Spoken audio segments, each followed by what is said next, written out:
Black people.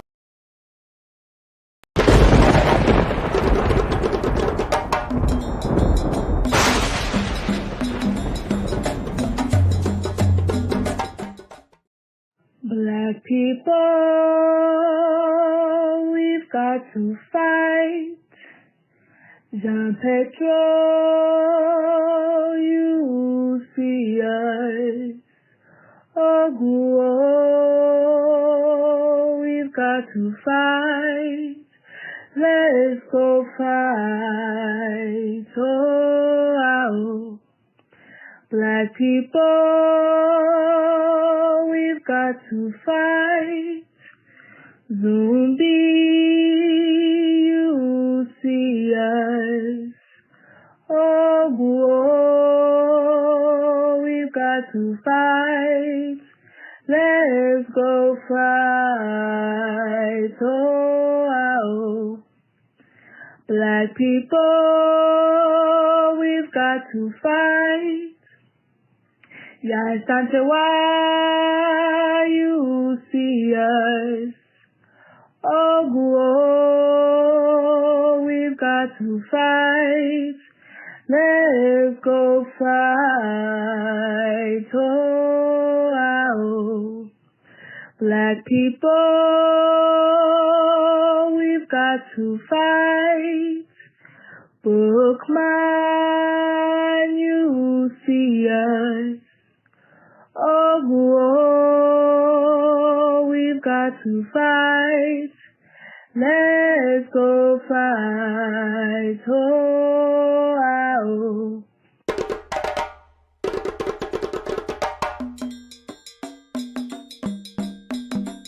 We have to have the courage to construct our own reality. And that's what Garvey was talking about.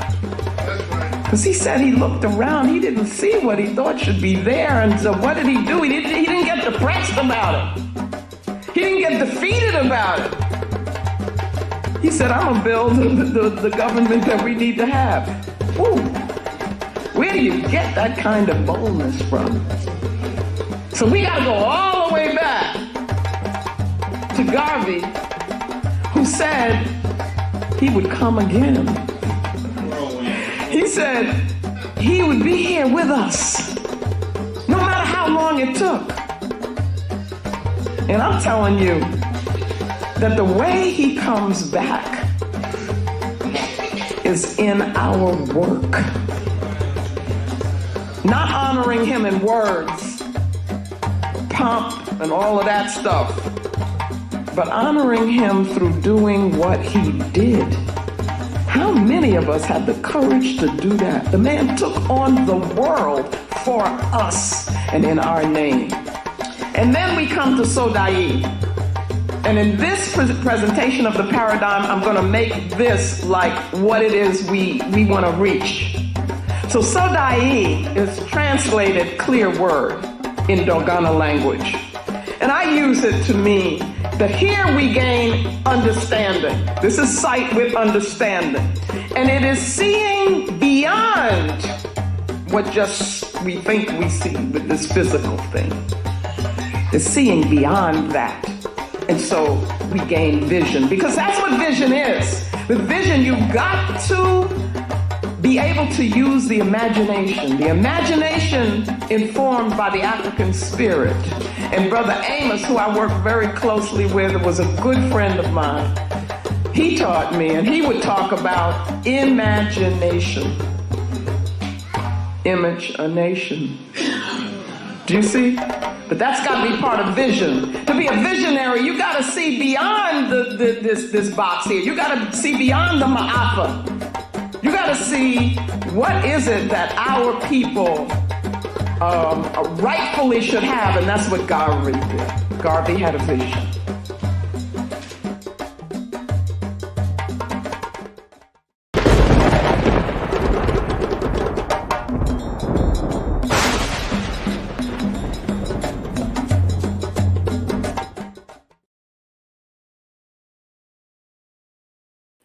Tendai Mwali, be thankful unto the Mother, Father, creative life force of the universe. Kudzai Mudzimu Mukuru, we give praises on to our great ancestors. Abibi Tumi, Abibi Fahodie, African power and African liberation for all African people. Yes, indeed, brothers and sisters, we are here. We are here. We are here once again for another installment in our series of We Stand with Ayiti. We stand with Ayiti. Vive liberté, abat esclavage. Long live liberation, long live freedom, and down with enslavement and colonialism and neocolonialism, brothers and sisters. Yes, indeed. Yes, indeed. Yes, indeed. It is a pleasure and an honor to be here once again. We're not going to hold you too long. We're not going to hold you too long. Just want to let you know as we get into the thing, brothers and sisters, that if you want to not have an understanding of what is taking place in the African world at the moment, one of the things that you can do is grab yourself a copy. Yes, indeed. Grab yourself a copy of the African World newspaper as published by Mama Marimba Ani. And this is the special edition. This is the special edition, the War Report, brothers and sisters. Yes, indeed. Yes, indeed. As you can see, featuring contributions from Mama Marimba Ani, Brother Shane Kuti and Gugi Wationgo, and our special guest for this evening's proceedings, Brother Jafrikayiti. Check it out, brothers and sisters. You don't want to be left out and uninformed as an African in this time, and this is one such tool for keeping you dutifully informed. We've got a lot to get through today, brothers and sisters. We've got a lot to get through today. And so, you know, we're not going to lang out the thing. We're not going to lang out the thing, yeah? As you know, a lot has been taking place in the beautiful nation of Haiti. If you've been following our coverage and our analysis of the issue, you will know that CARICOM put in place what they call a presidential council in order to institute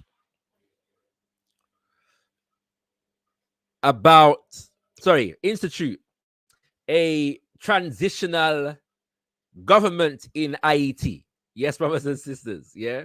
And we know that a part of that particular arrangement, that anybody who took part and was allowed to sit at the table had to agree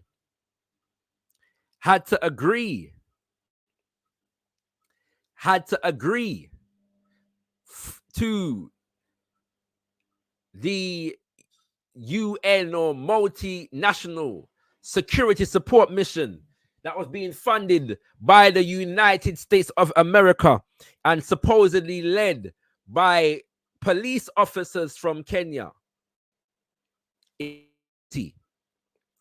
Police officers from Kenya into Haiti. Since then, the news has been very quiet. We know that a presidential council was supposedly, transitional government, interim government was supposedly elected. But we don't know really what going too tough with the actual security support mission. And then more recently, we're hearing about so-called gangs, the militias in Haiti, apparently attacking the U.S. embassies. Wagwan, kings and queens, we want to know wagwan. So, to take us through with expert analysis, we have called upon the erudite services of our brother Jafrikayiti, who is the co-founder of AKASAN and Solidarité Québec-Haïti, a movement which stands in solidarity with the Haitian people in their continued struggle for sovereignty and self-determination. Without further ado, I bring forward to you Brother Jafrikayiti. Greetings, Brother Jafrikayiti. Greetings and blessings, Brother Shakara, and to all of the listeners of Kimbunga Media. Thank you for being here, my brother. It's an honor and a pleasure to host you once again, especially because your analysis is of such quality that our viewers appreciate it. And so when we wanted to get an update, your name was first on the list, and so we give thanks, my brother, for the work that you continue to do on behalf of our people globally and on behalf of our people in Haiti in particular. And so before we get into the geopolitics of all, as you know, we like to center the voices as much as possible of the people, the masses, the quote unquote ordinary people, as they say. And so and I'm asking this question as well because I have seen at least some news reporting that has given the impression that en masse our people in Haiti were jubilant and welcoming of the multinational security support mission and the arrival of the Kenyan troops and the maybe some US troops as well. Yeah, and so that has been put out there. But what are the voices on the ground? What are the voices of our people in Haiti saying at the moment? Well, I can tell you the 400 or so, slightly less than 400 Kenyan police that are in Haiti are being referred to as tourists.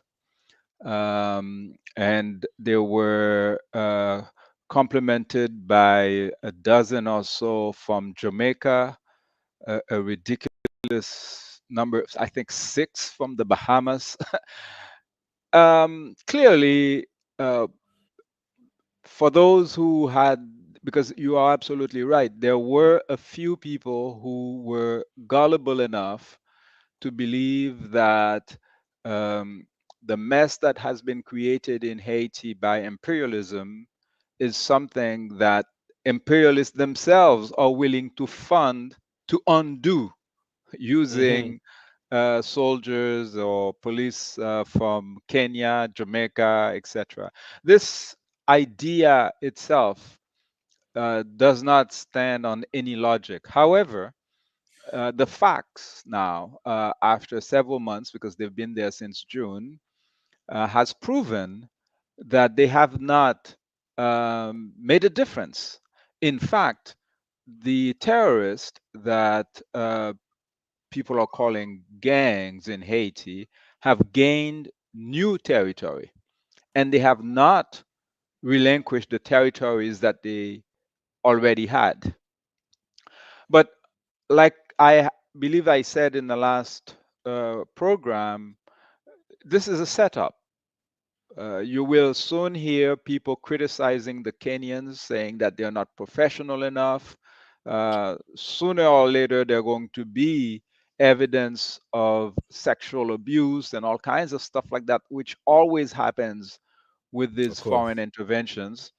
Mm-hmm. And the purpose of this whole thing is to transform a white supremacist crime, which is the systematic dismantlement of the Haitian state Mm-hmm. by the Mm-hmm. United States, Canada, France, the European Union, the OAS, the UN, which was instrumentalized for the fact, and to transform it into a black on black catastrophe.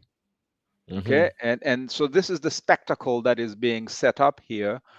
And more, I am finding that in the last week, people are coming to agree with what some of us have been saying all along. Sister Right. Ezeli Dantor, who has Mm-hmm. been on your program. Mm-hmm. There's Brother Daoud Andre, who does programming on WBAI, Mm-hmm. Haiti, The Revolution Continues. People like us have been saying this all along, that Mm-hmm. the threat, the perceived threat in Haiti is not what you know they're referring to as gangs. Right. What they really are targeting in Haiti are the same categories of people that they are targeting in Nairobi, Kenya. And this is Mm-hmm. why they went to Samuel Ruto to get his criminals shipped to Haiti. What I mean by that is that young, educated black Haitians, male and female, are Mm-hmm. the real threat in the eyes of the white warlords in Haiti, the oligarchs, Mm-hmm. and their allies in Washington, in Ottawa, in Paris, and in the mountains of Pétionville.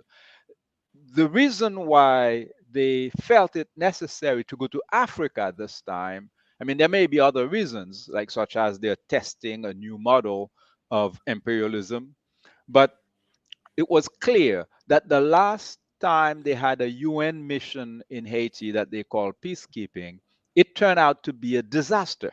Not Mm-hmm. only did the UN troops massacre thousands of Haitians, especially in the impoverished neighborhoods, and that was their mission. They wanted to do that because they wanted to change the electoral map in Haiti. There are too many politically educated young people in what they call the slums. Okay, Mm-hmm. these people will not vote against their interest, which is the only way the Americans will accept an election in Haiti. Okay, and so if you cannot force them to change their minds, well, you terrorize them, you harass them, you murder them. And this is why I have been saying all along that it is a fallacy to even think that the United States, which has been arming the terrorists in Haiti for all of these years, is going to mobilize hundreds and thousands of dollars to send troops to fight its Yeah, own terrorists.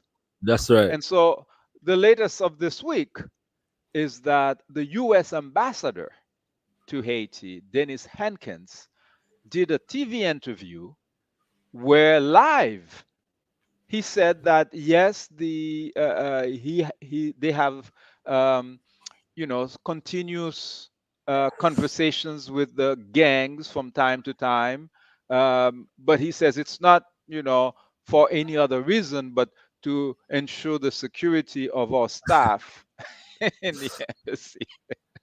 So the most powerful nation on earth has to negotiate with gang leaders, okay, so that and he said it that they want, because there were bullets like you said, that they said went through the embassy. They wanted to Mm-hmm. clarify the intentions of the gangs.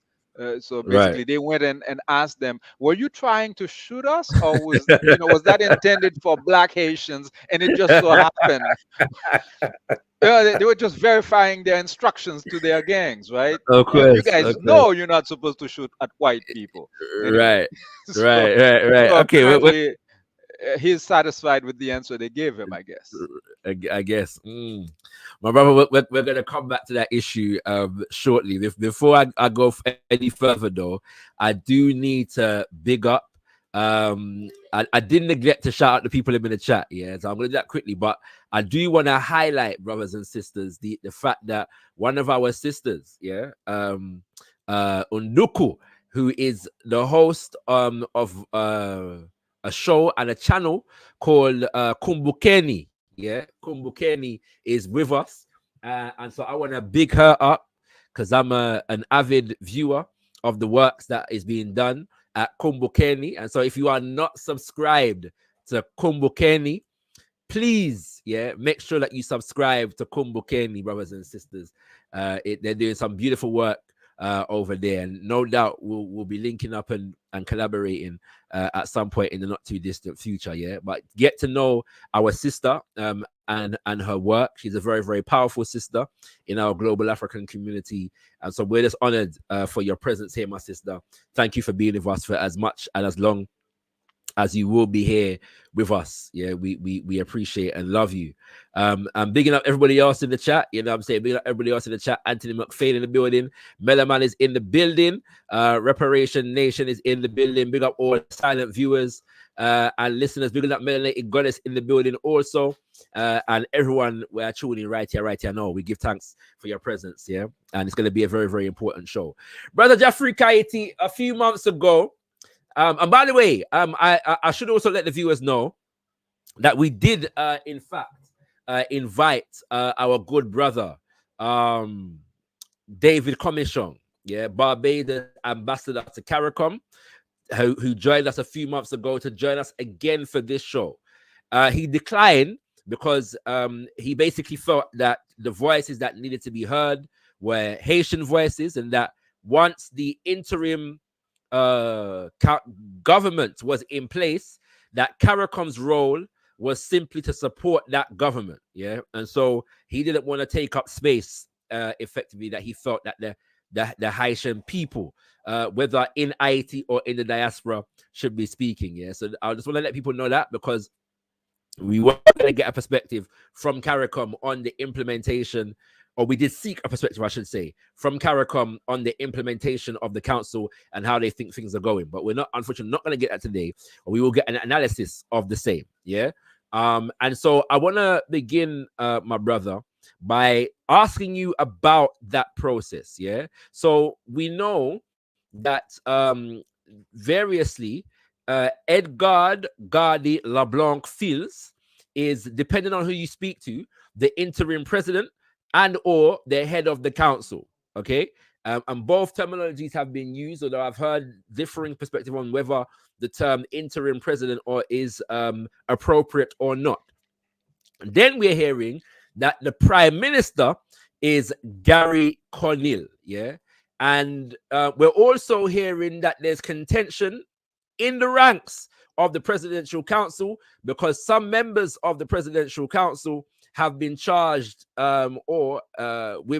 accused of corruption, yeah, already. So can you clarify for us, please, what is going on? What is really going on with the presidential council? I really am going to focus on the essential, because this is a hot mess. There's all kinds of ridiculousness in there that if we go into this rabbit hole, we'll never get out.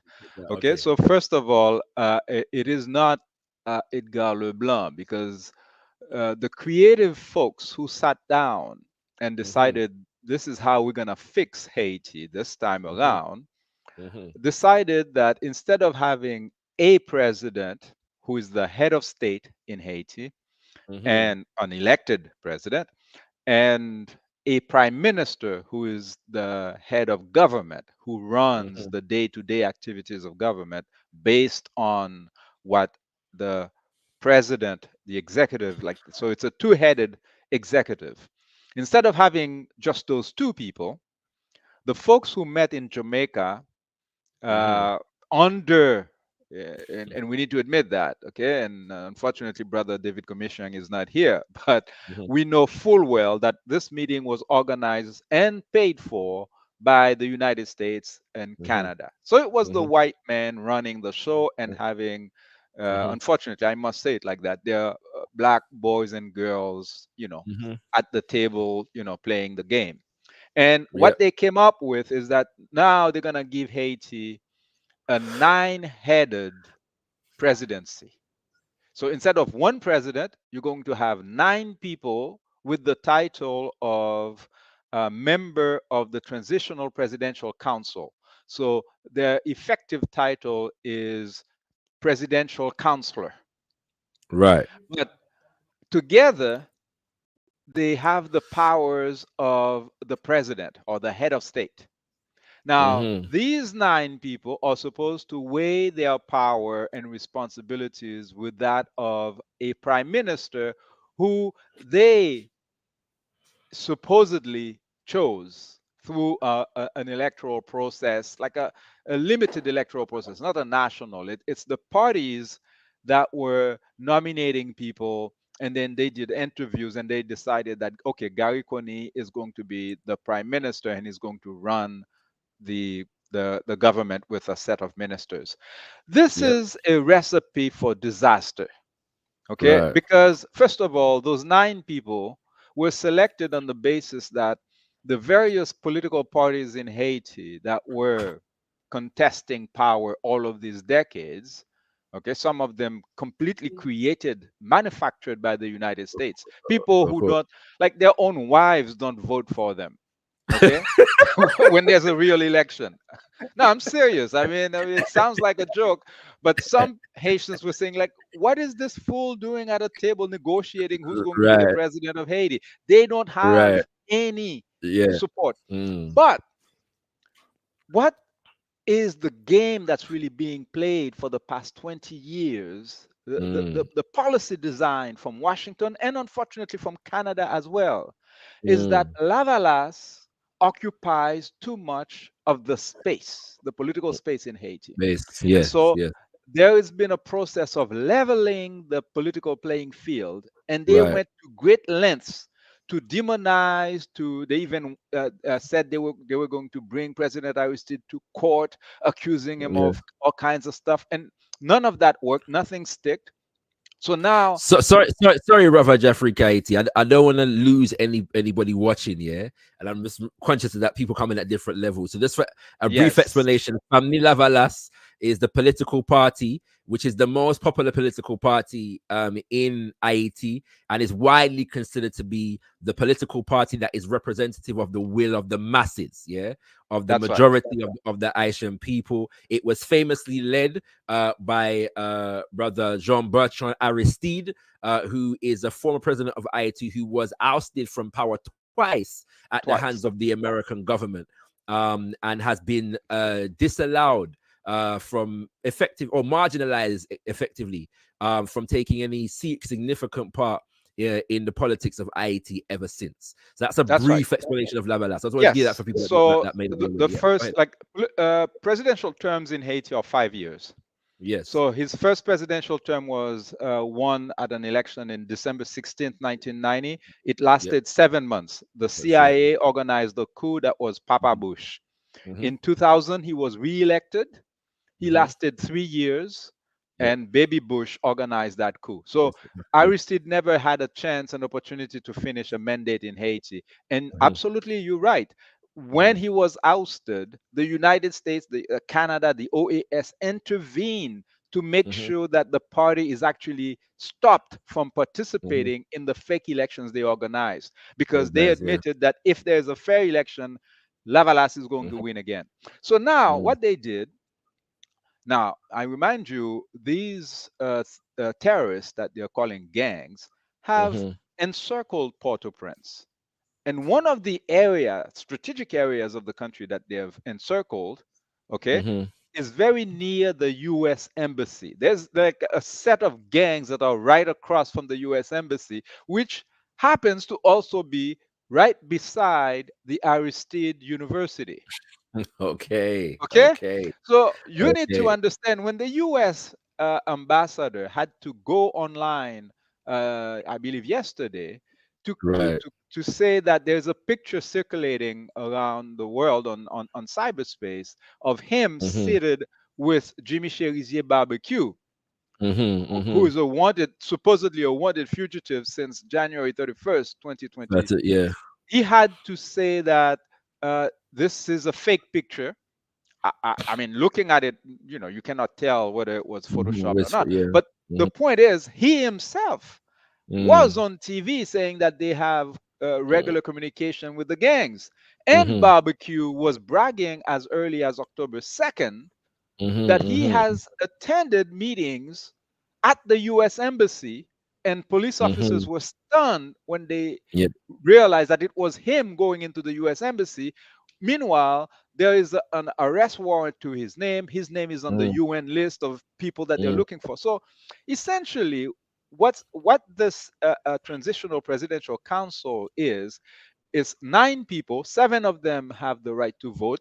Together, they Mm-hmm. represent the presidency, and they're Mm. up against. I say up against because that's what's been happening. The prime minister, who is the head of government, who is Right. the former prime minister of Michel Martelly, the Okay. fool that the Americans imposed on Haiti as president after the earthquake, who Okay. stole millions and millions of dollars, and who Haitians Okay. want to judge, but who is in Miami. He's also suspected of involvement in the assassination of the other puppet, Jovenel Moïse. So Lavalas, now it so happens that the presidential council, they voted among themselves that instead of having one person coordinate the presidential council over the 24 months of their mandate, they're going to share it among 4 of them. So Right. Edgar Leblanc's term ended a few weeks Ah, ago. okay. So now it's the Lavalas guy Uh-huh. who is coordinating the 9-headed council, which is dominated Who's the Lavalas guy? Leslie Voltaire. Leslie. He's Okay. he's an Okay. architect, and because he's one of those rare families that have Asian heritage, they call him Tishin, Chinese. You know, he Okay. looks a little Okay. bit Okay. mixed I up, understand. whatever. But I understand. anyway, it's a brother that I admire for his work. Like he's done Yeah. amazing You know, I've architectural work. seen this brother. I've seen this brother on a panel. He was on a panel Yeah, in CARICOM's some CARICOM's situation about a year ago.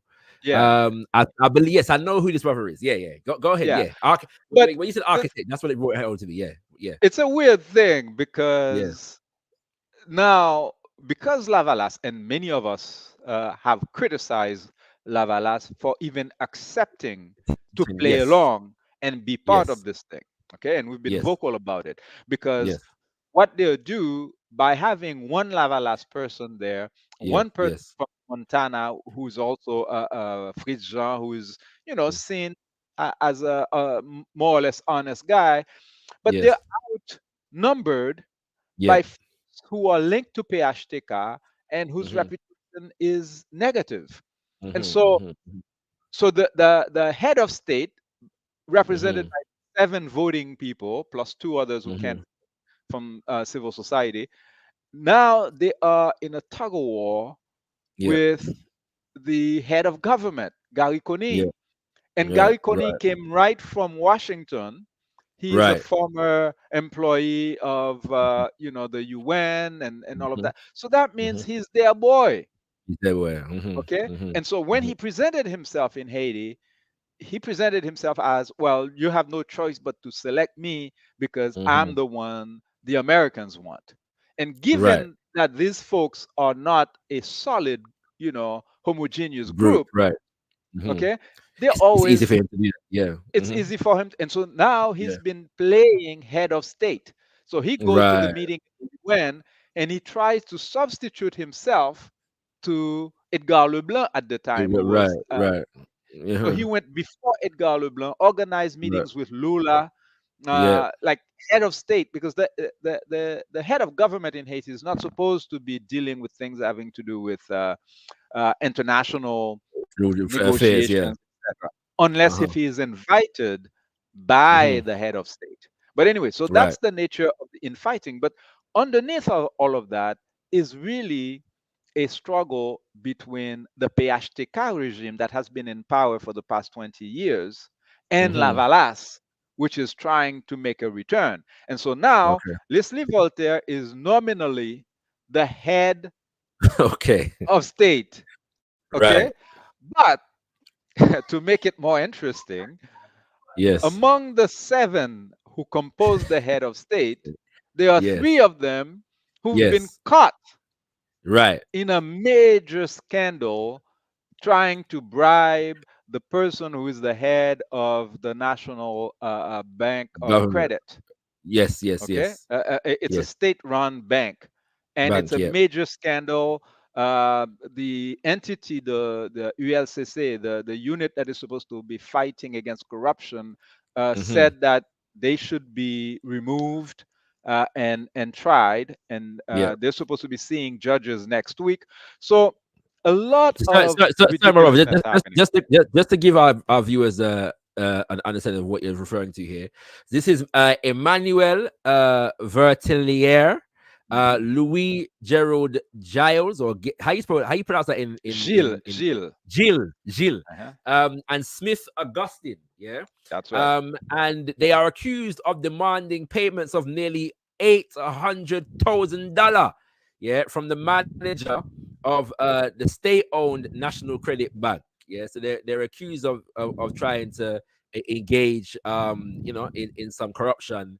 That's and basically that has been exposed, and now they're currently in problems because of it. But go ahead, Brother Jafrikayiti. Sorry to Yeah, interrupt. and so now the problem is these guys, they don't know how to deal with it because if you are a president in Haiti, Yeah. the entity that is supposed to judge you is called La Haute Cour de Justice, Mm-hmm. which is like a high court, like a Supreme Court type of equivalent.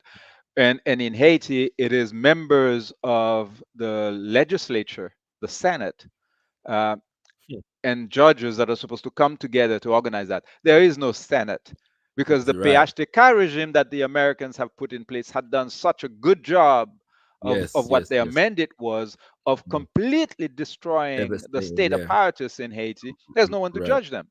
Right. But they went to see the ULCC. So some lawyers are saying, well, you've abdicated your presidential prerogative. Therefore, Of you need to course. continue the process and to prove your Okay. innocence.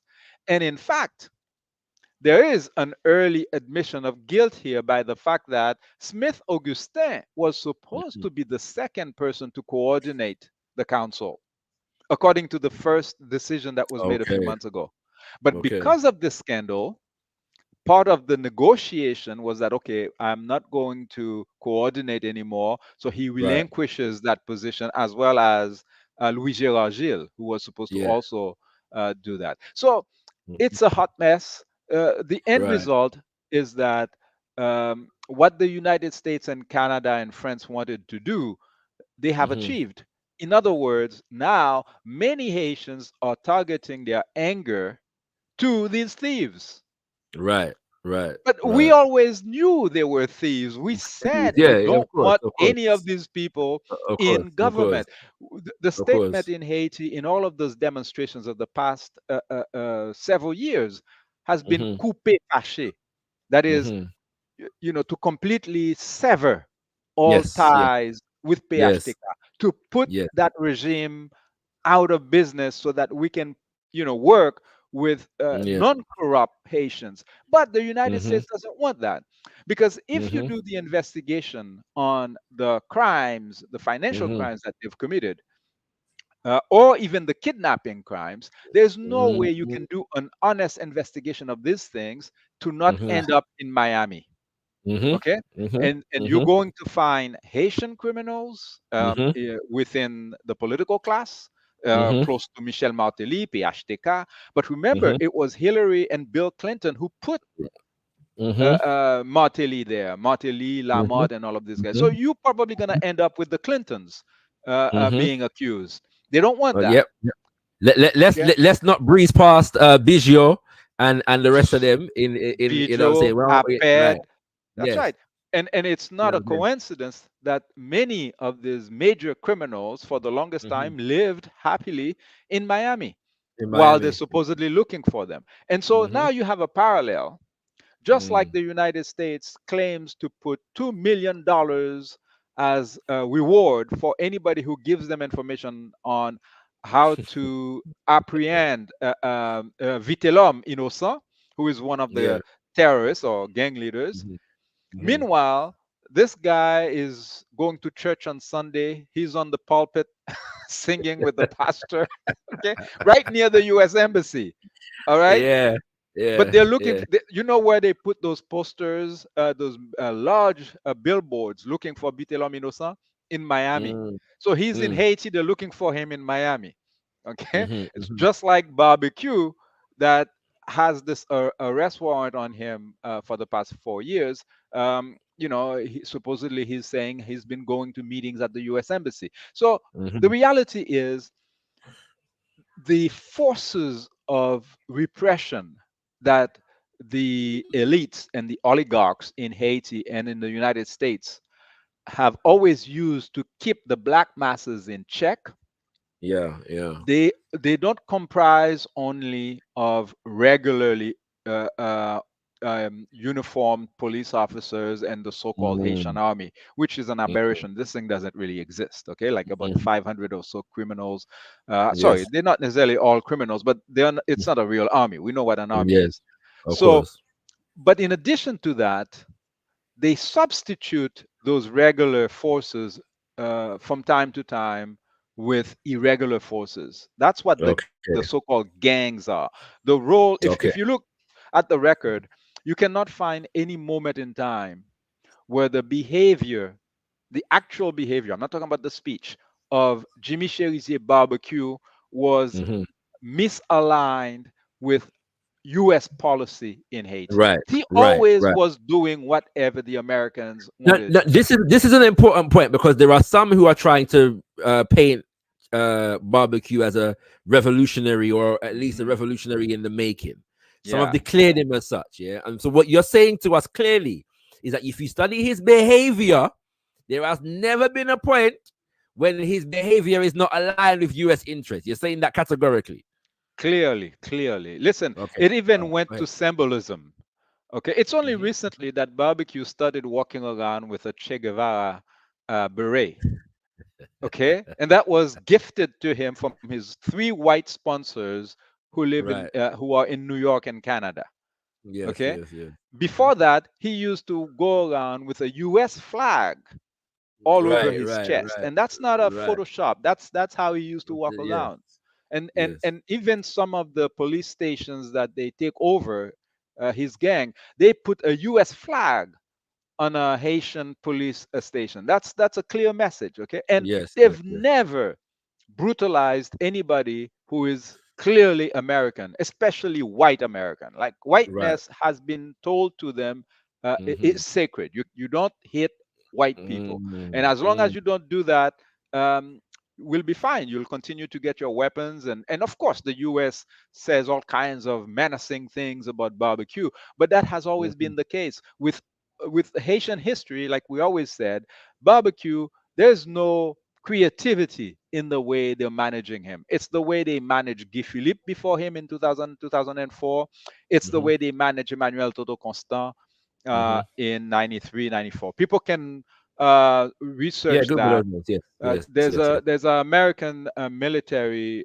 His name is Stan Goff, who Mhm. wrote the book Haiti: Hideous Dream, and he explains that double talk that the Americans usually do. Like they Of go course. in there, like they went in there saying that they're going to help President Aristide return and bring democracy back.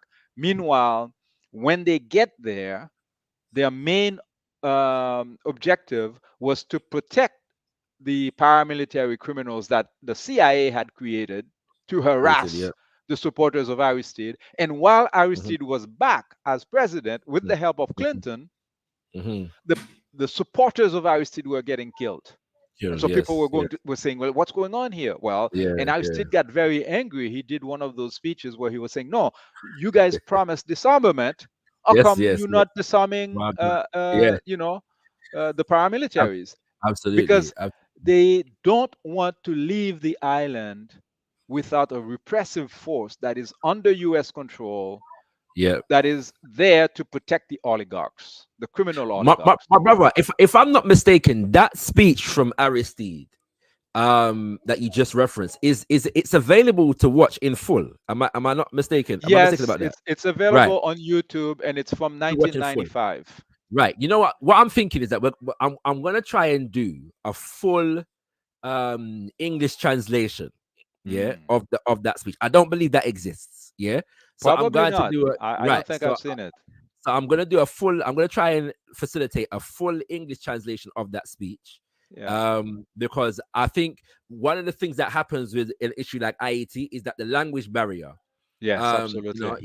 blocks a lot of the details, so people Mhm. don't. So we're gonna try and facilitate that, and I'm gonna ask for your help with that, my brother, if I may, yeah. You know, You know what I'm brother saying? Shakara, Yeah. that's an Mhm. important point you made because Yes. I mentioned to the comrades in who have this publication called Orinoco Tribune Hmm. that posted one of my articles, I believe last year or 2 years ago. Hmm. And usually I don't mind if I post something and then Hmm. another outlet copies it and posts it.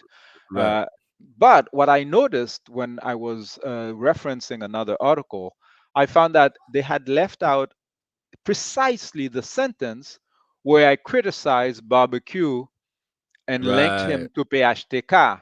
And what Okay. happened is that Okay. someone copied my article and they Yeah. wanted to give the impression that I was in support of barbecue.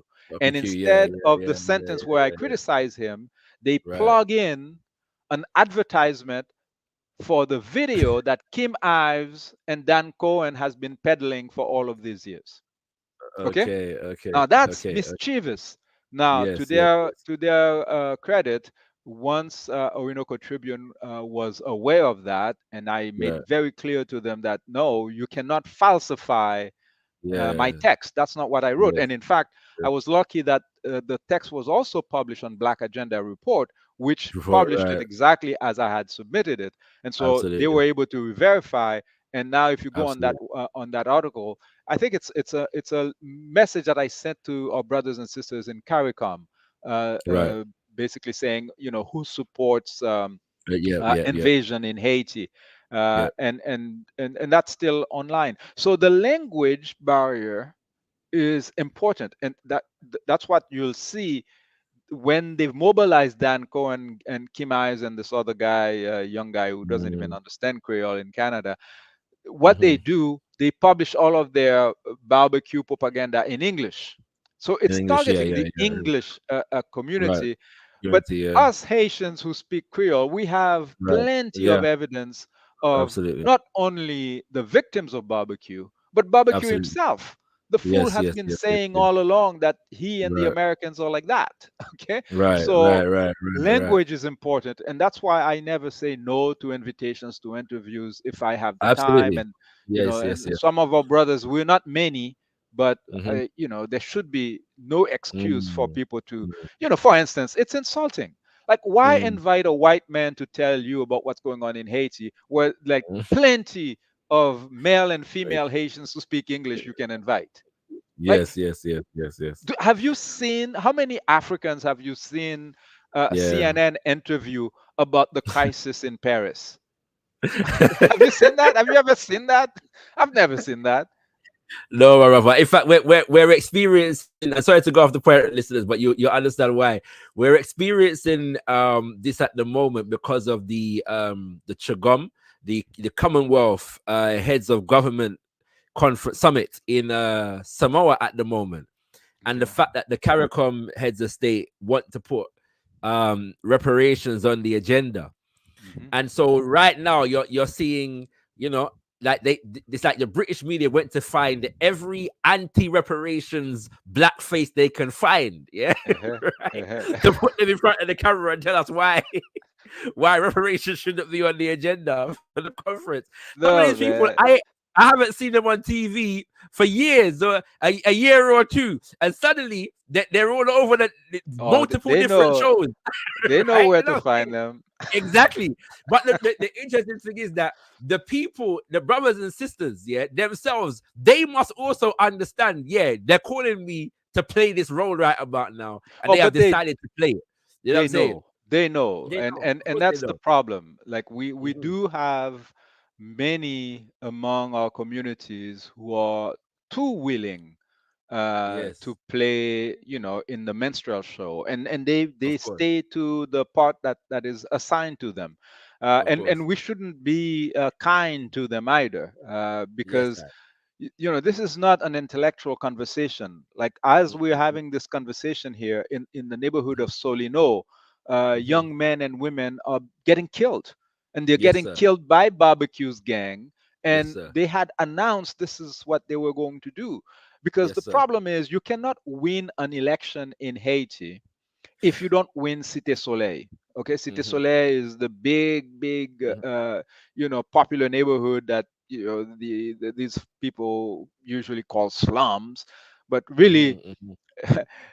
a lot of people who call these places slums have never spent a minute in those places. I can tell you, man, there's life in those communities. Beautiful Of people course, of who course, of course. have aspirations, who are trying hard to make something of their lives. their only crime is that they are politically educated. So Mm-hmm. the United States has tried all their efforts to scare them into submission, and these people still resist. And that's why they're Mm-hmm. being punished as we speak. Right. My brother, you're breaking it down for us. I want people to appreciate the analysis that we're being provided right about now. Hit the like button as you come through, brothers and sisters. If you're here and you have not hit the like button yet, feel free to hit the like button right about now. You know what I'm saying? Unless you're an enemy, and we know so you're not gonna hit the like button, but we know so the enemies are here anyway. But give thanks, for the presence of the enemies, because the enemies, your presence here is contributing to the algorithm, the algorithm at the moment. So we give thanks, all right? So we give thanks for your presence as well. And I also want to say to you to share the video, share this show far and wide. Make people them know that Shakara is live with brother Jafrikayiti right about now, and we're breaking down what is happening in Haiti. My brother, I do want to ask you one more thing about on the governmental level. In fact, maybe two more things on the governmental level before we move forward. The first is regarding what you mentioned about Lavalas. And when we spoke to Mama Ezili Danto, you could tell she was very disappointed, by what has been taking place as far as Lavalas is concerned. And there is a belief among some that Lavalas is very much compromised, as it stands at the moment.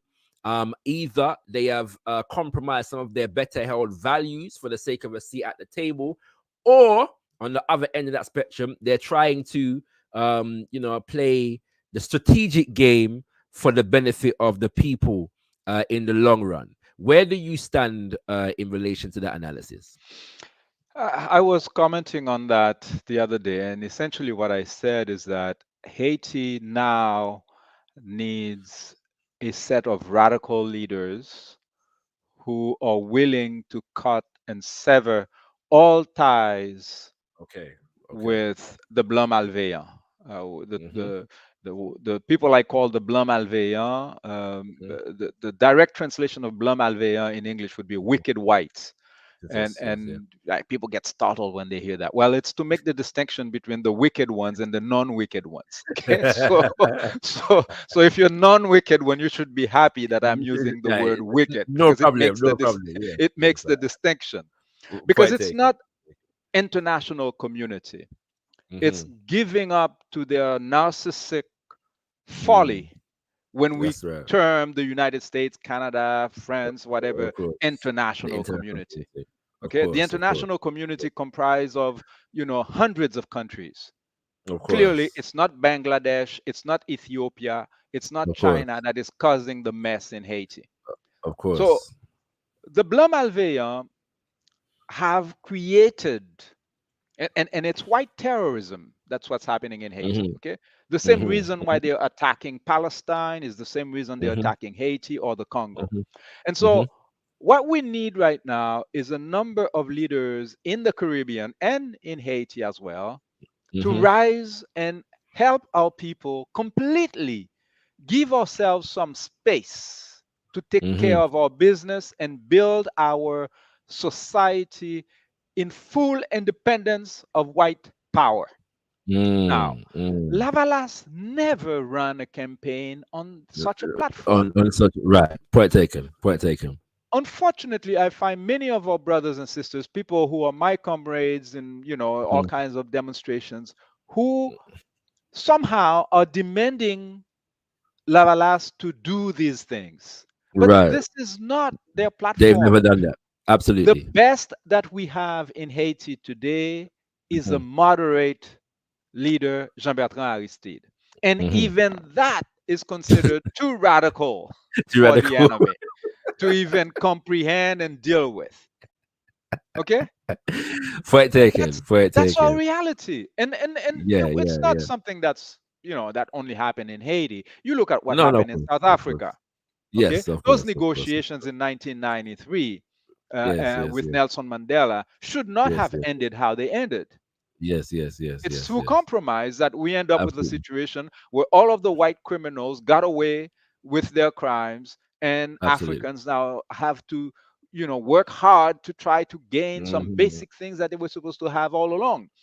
So it's the state of our people. We are in a state where compromission is considered the only way to survive. Okay? You look at the election in the United States. They come point blank and they tell you, well, you have to choose the lesser of two evils. So now they tell you you're dealing with evil. Okay. So it's diet evil. You don't get to remember that. No, I wanted milk. No. Your choice is pure evil or diet evil. Deal with it. That's it. Yes. We need to remember that no, we don't have to compromise for evil. Now, yes. What's happening also, and probably no one in Lavalas will admit that, and I will do a disclaimer. Brother Jean-Bertrand Aristide is a friend that I admire. I would use the word love for his courage. Yes. Because people don't realize what he and his wife, Of another course, beautiful person, have accomplished. Yes. You see, yes. We need to remember Thomas Sankara was murdered at 37 years of age. Absolutely. Patrice Lumumba was only 35 when they killed him. Absolutely. They stole 27 years, 27 years of the life of Nelson Mandela, his vibrant years. Yes. They murdered Fred Hampton at 21 years of age. He was not even yet 22. His pregnant wife was by his side when they murdered him. So we got to be careful when we are asking these brothers and sisters to do magic revolution.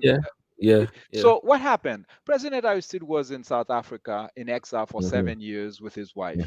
While there, contrary to Jean-Claude Duvalier, who returned to Haiti in 2011 as stupid as when he left because he never studied a thing.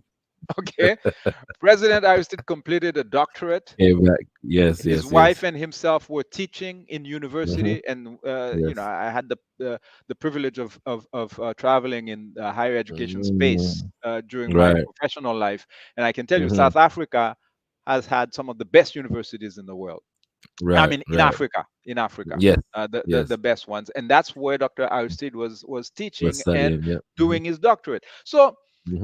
During those 7 years, and remember, Nelson Mandela was still alive, and they were, in communion with President Thabo Mbeki, who's also another brother who really, has done what he could to resist the attacks of white supremacy. So President Aristide said that my focus is going to be education, because the life that I have left. Okay, I want to dedicate it to invest in higher education in Haiti. And he returned in 2011 after the 7 years of exile, reopened, and he had to go to court. Yes, people need to realize that, he didn't mobilize, a revolutionary force like Fidel Castro and took over his university. No, he went to court. Okay, the man is a former priest. Liberation theology. Yes, of course. So he reopened his university, and since 2011, thousands of graduates, doctors, lawyers, architects, agronomists, and that's what the university and it's necessary to know that he built him and his wife built that university with their own funds, from scratch. They from scratch. They funded well it themselves. I wouldn't say with their own funds. We got to be careful here, because honestly, there is fundraising that's organized on a yearly basis for the university. I take that point. And sometimes people forget that. Like I worked at McGill University for 4 years before I took my full retirement. Like this is one of the richest universities in Canada, in one of the richest places in Montreal. And they get government funding, and they still have to do fundraising to keep the university open. So you'd have people like Brother Danny Glover, black people who understand exactly what the game is, who put their millions of dollars in Aristide's university. And otherwise, these young people would never. And if you look at just a picture of the attendees of Aristide Unified University, and clearly you can see these are young people from the countryside, from the impoverished communities, who are becoming doctors, lawyers, architects, and who could Absolutely. not afford some of the most expensive universities that are few that are in Yeah. Haiti. So as we speak,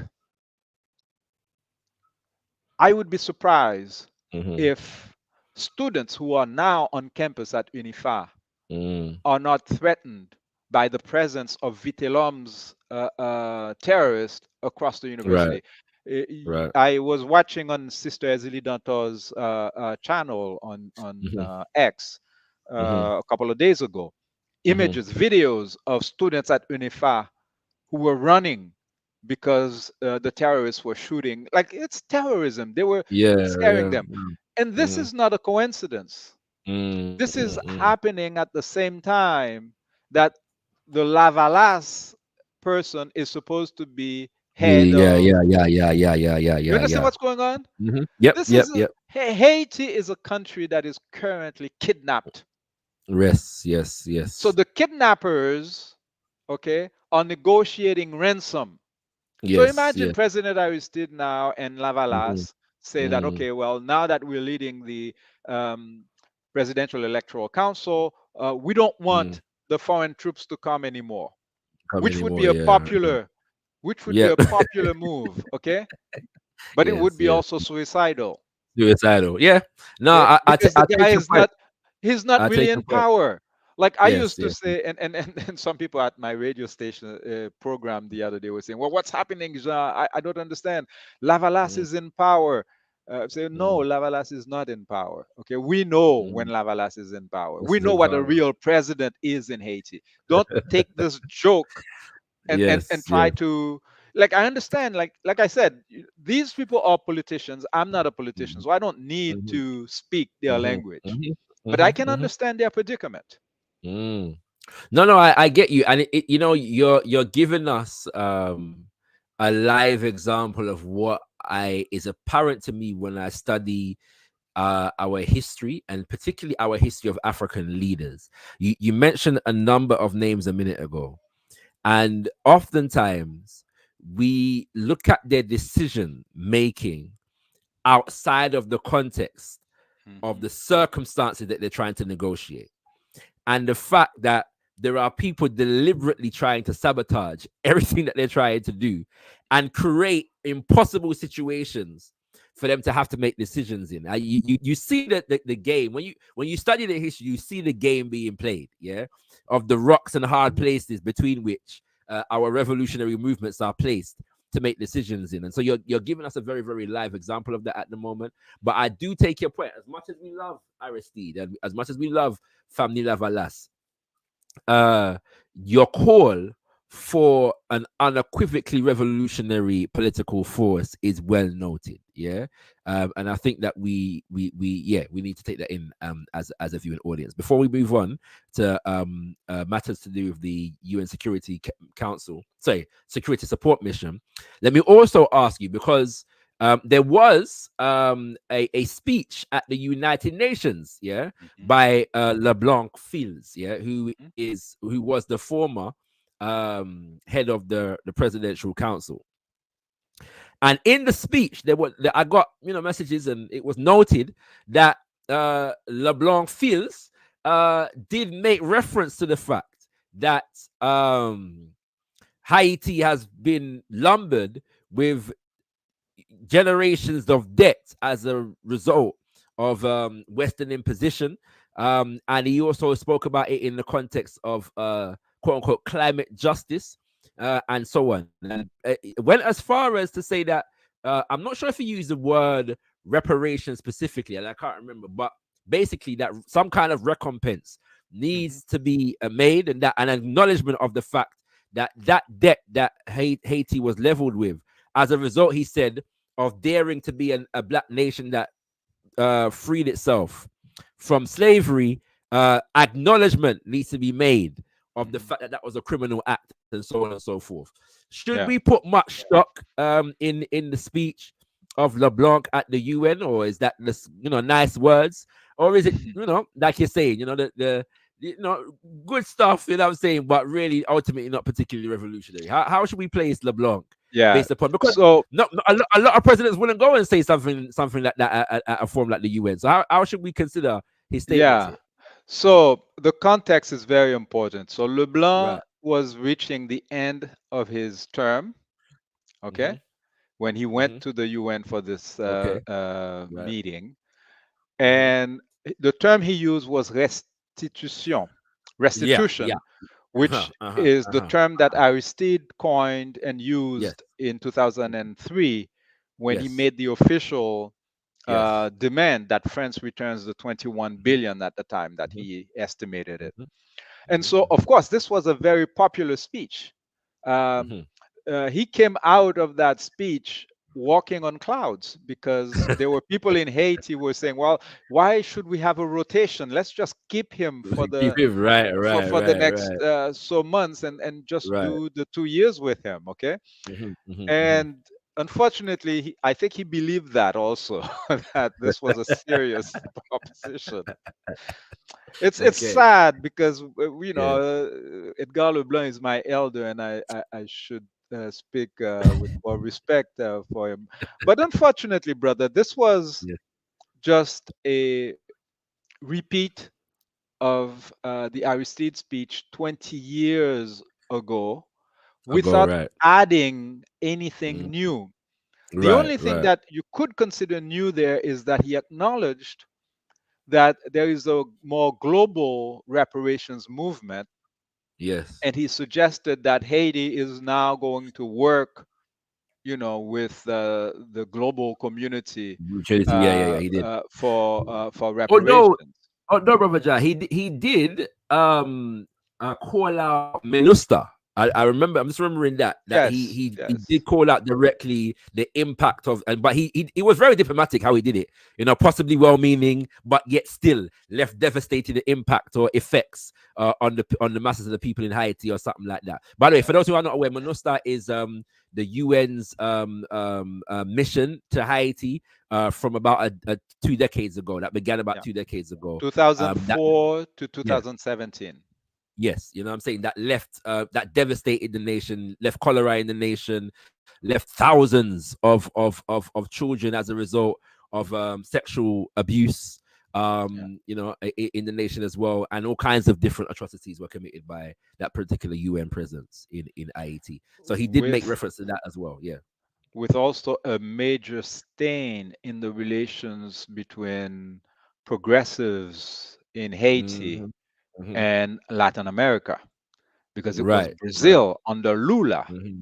that Yeah. was Yeah. Yeah. leading Yeah. Yeah. those Yeah. Yeah. missions. Yeah. Yeah. Yeah. And some of the Yeah. most brutal Yes. killers in MINUSTA Yeah. were Brazilians, Yes. Argentinians, etc. So, very, very negative. And so, Yeah. when you put this in context, Leblanc's speech was not at all what it pretended to be, because the Hmm. beginning of his speech was actually asking for the uh, mission, the Kenyan Hmm. mission, to be Yeah. transformed into Yes. MINUSTA 2.0. Yeah. He said And he said a so, peace mission. Yeah. Yeah. Yeah. Yeah. Yeah. so Go ahead. at Go the ahead. Yeah. same Yeah. time, you're Yeah. asking Hmm. for, you're criticizing the MINUSTA, Hmm. and then you're Hmm. asking for more MINUSTA. Yeah. That's not That's what it coherent, said. and that's Quite why naked. you got to be very careful with these speeches, Yes. and that's, Yes. I had also learned to be careful with, you know my applause of what Mia Motley has said in the past, Absolutely. and people have taught Absolutely. me that, well, you got to be careful, man. These people, they say one thing, Absolutely. they do the other thing, and these Absolutely. speeches, and white supremacy is not afraid of speech. They know what they did. So Yes. if every now and again that's the price they have to pay, as long as Yes. they Yes. never pay the reparations for real, they don't Right. care, man. Yes. Yeah, have a Yes. speech. We Yes. saw the Yes. Yes. speeches that Thomas Sankara had delivered, the Of speeches course. Of by course. Lumumba, Of course. and then Of course. that's why I'm saying we need to talk less, us Of course. Africans, and do more Mhm. like the Chinese. You know, the yeah, Chinese, they walk around, me no speak English, me no speak English. But meanwhile, they're organizing themselves scientifically to make sure that they can fight back because they know yes, the yes, enemy is not joking with them and is not going to yes. give them any chance. Point taken. Point taken. Yeah, you know. So yeah, that wasn't a necessary question because a lot of people were, were excited about.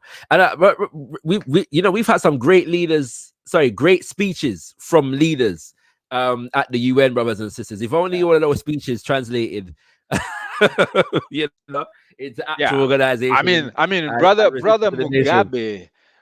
Yeah, Mugabe has given some speeches at the the best UN, of the man. speeches. Come Yeah, yeah, on. yeah, yeah, But yeah, yeah, meanwhile, yeah, he was yeah. also in that tight predicament where Right, right. the land reform that should have happened in Zimbabwe all along, and he was Mm, negotiating with the British, and yeah, yeah, eventually yeah, yeah, he became old and unable to do it. So yeah. in Haiti, what's happening with the restitution reparations? That's kind of like a move forward is that Mm-hmm, they've created a commission that has some of the university folks mm-hmm, who are now working more closely with the CARICOM folks mm-hmm, and probably those of Latin America, because I know even President Maduro in Venezuela mm-hmm, has organized a few meetings on the issue of reparations. That's why I met Brother David mm-hmm, Commission in mm-hmm, 2018 and 19. mm-hmm, However, we got to be very careful with this thing because mm-hmm, in that commission in Haiti, mm-hmm, just like Leblanc, by the way, mm-hmm. these people, when President Aristide made the official request back in 2003, they were the first to rise and say, no, it's not a good thing. No, Okay? Because they point taken. infiltrated the university back in 2003, and the Point French taken. delivered a lot of money, to buy students and teachers and Mm, get them all rised up against the yeah, restitution y- y- reparations demand. So yeah. it's a touchy subject. I know some very good, well-meaning folks who are Mm-hmm, also in that commission, so it mm-hmm. could move forward and do some things. But we really have to realize that this is a popular movement. We Right. need our African people around the Mm, world to mm, know exactly what happened. And we need to know mm. it not in a sense of, Haitians know what happened in Haiti and Yeah, Jamaicans know what happened in Jamaica. No, absolutely. it's the single crime. Okay. And We need to my brother, know it. go ahead, go ahead. You just highlighted. You just highlighted, what I consider to be one of the number one assets for the reparations movement. Whether the different strategies that people are doing will be successful or not, the process of raising knowledge and awareness of the global African history and condition is, to me, one of, if not the most positive possibility coming out of the popularity of this reparations conversation at the moment. Yeah, because Absolutely. I'm more and more conscious of the fact that we don't know wagwan. Yeah, we Yeah, do not know our collective history. We're that's right. underinformed about what Yes. Africans in Haiti are experiencing and have gone through as a result of the geopolitical order of the world. What Africans in Congo have been through and are going through as a result of the geopolitical order of the world. Africans in Kenya, Jamaica, South Africa, Yeah. Namibia. We're unaware. Yeah, Yeah. we're unaware about the machinations of the IMF and the World Bank and the World Trade Organization and how they True. affect us all. We are very, very unaware of these things. And one of the things that the reparations conversation does is it helps us to provide a framework for Hmm. centering those conversations. Yeah. Yes. And I think that's the most important and thing to come and out of it. based on historical truth, based on Truth. That's right. science, That's right. because that's the thing. We have been fed Mhm. fallacies for Yes. centuries, Yes. and Yes. so, Yes. for instance, very few Haitian youths are aware of the Hmm. Gen Z movement in Kenya. So Kenya. now Yeah. they're Yeah. going to get angry at Kenyan soldiers Kenyans. Yeah, yeah, who are yeah, yeah, shooting at them, not absolutely, realize that those Kenyan police officers and soldiers have been absolutely. shooting at Kenyans who look exactly Absolutely. like them in Nairobi Absolutely. for the same Absolutely. reason, because of the IMF, the World Bank, the white oligarchs who are Um, trying to control yeah, everything. yeah, yeah. So Absolutely. we need to do that education, and there's no shortcut. And that's why myself, Mhm. I've No. decided that I will continue my contribution Yes. on like the psychological damage that Yeah. Africans have suffered. I'm starting a program on the 25th of December on my Okay. channel. Its title is "God is Not White." That's the Mm-hmm. title of the program, Mm-hmm. because it's that's what's in the head, okay? Yes. And I Yes. Yes. don't Yes. think our people will survive if every Sunday we have a Hmm. billion Africans kneeling in front of a statue of Leonardo da Vinci, convinced Hmm. that they're worshiping God. I don't see how you can have an Absolutely. army of zombies. You can't. I'm Absolutely. sorry to use the term Absolutely. zombie. Okay, like I said, I always admit I am the son of an Episcopalian priest who himself was the son of an Episcopalian priest. I was an Yeah. Yeah. altar boy. I grew up Right. in the thing. Okay, Yes, so sir. I'm not Yes, sir. saying this to insult anybody, but Yes. Yes. it is completely unacceptable in Yes. 2024 that we are Yes. allowing our children to grow Yes. up Yes. worshiping whiteness, Yes. Yes. and then Absolutely. convincing ourselves that we're talking about God. It cannot be God. Why Absolutely. must it be white in Absolutely. an all black church if it is Yes, God? makes no sense. Make no sense. Brothers and sisters, that's my cue to encourage you to subscribe to brother Jafrikayiti's channel. It's literally his name, Jafrikayiti. And most of his shows, in fact, are in Ayisyen Creole. Yeah. But don't let that deter you. I'm subscribed, and I don't understand the Ayisyen Creole yet. At the same time, we subscribe anyway, just to support the brother. Well, And now sometimes you're going to have an English program every Wednesday night at all 7 right, okay. Well, p.m. we'll give tax. We'll give tax. We wasn't asking for one day, bro, because I don't have a problem. Yeah, if the whole channel is in Ayisyen Creole, what it would do is encourage more of us to learn it. Yeah, and so we give thanks for that Yes. as well, because that's happening as well. I've been speaking to brothers and sisters who are we're trying to learn more languages to connect with the Pan African world, and one Yes, of the it's languages that we important. say we must learn is Ayisyen Creole. Yeah, you know what I'm saying. So that's a beautiful thing as well. And brother, I'm not gonna lie to you. Sometimes I just put it on and listen.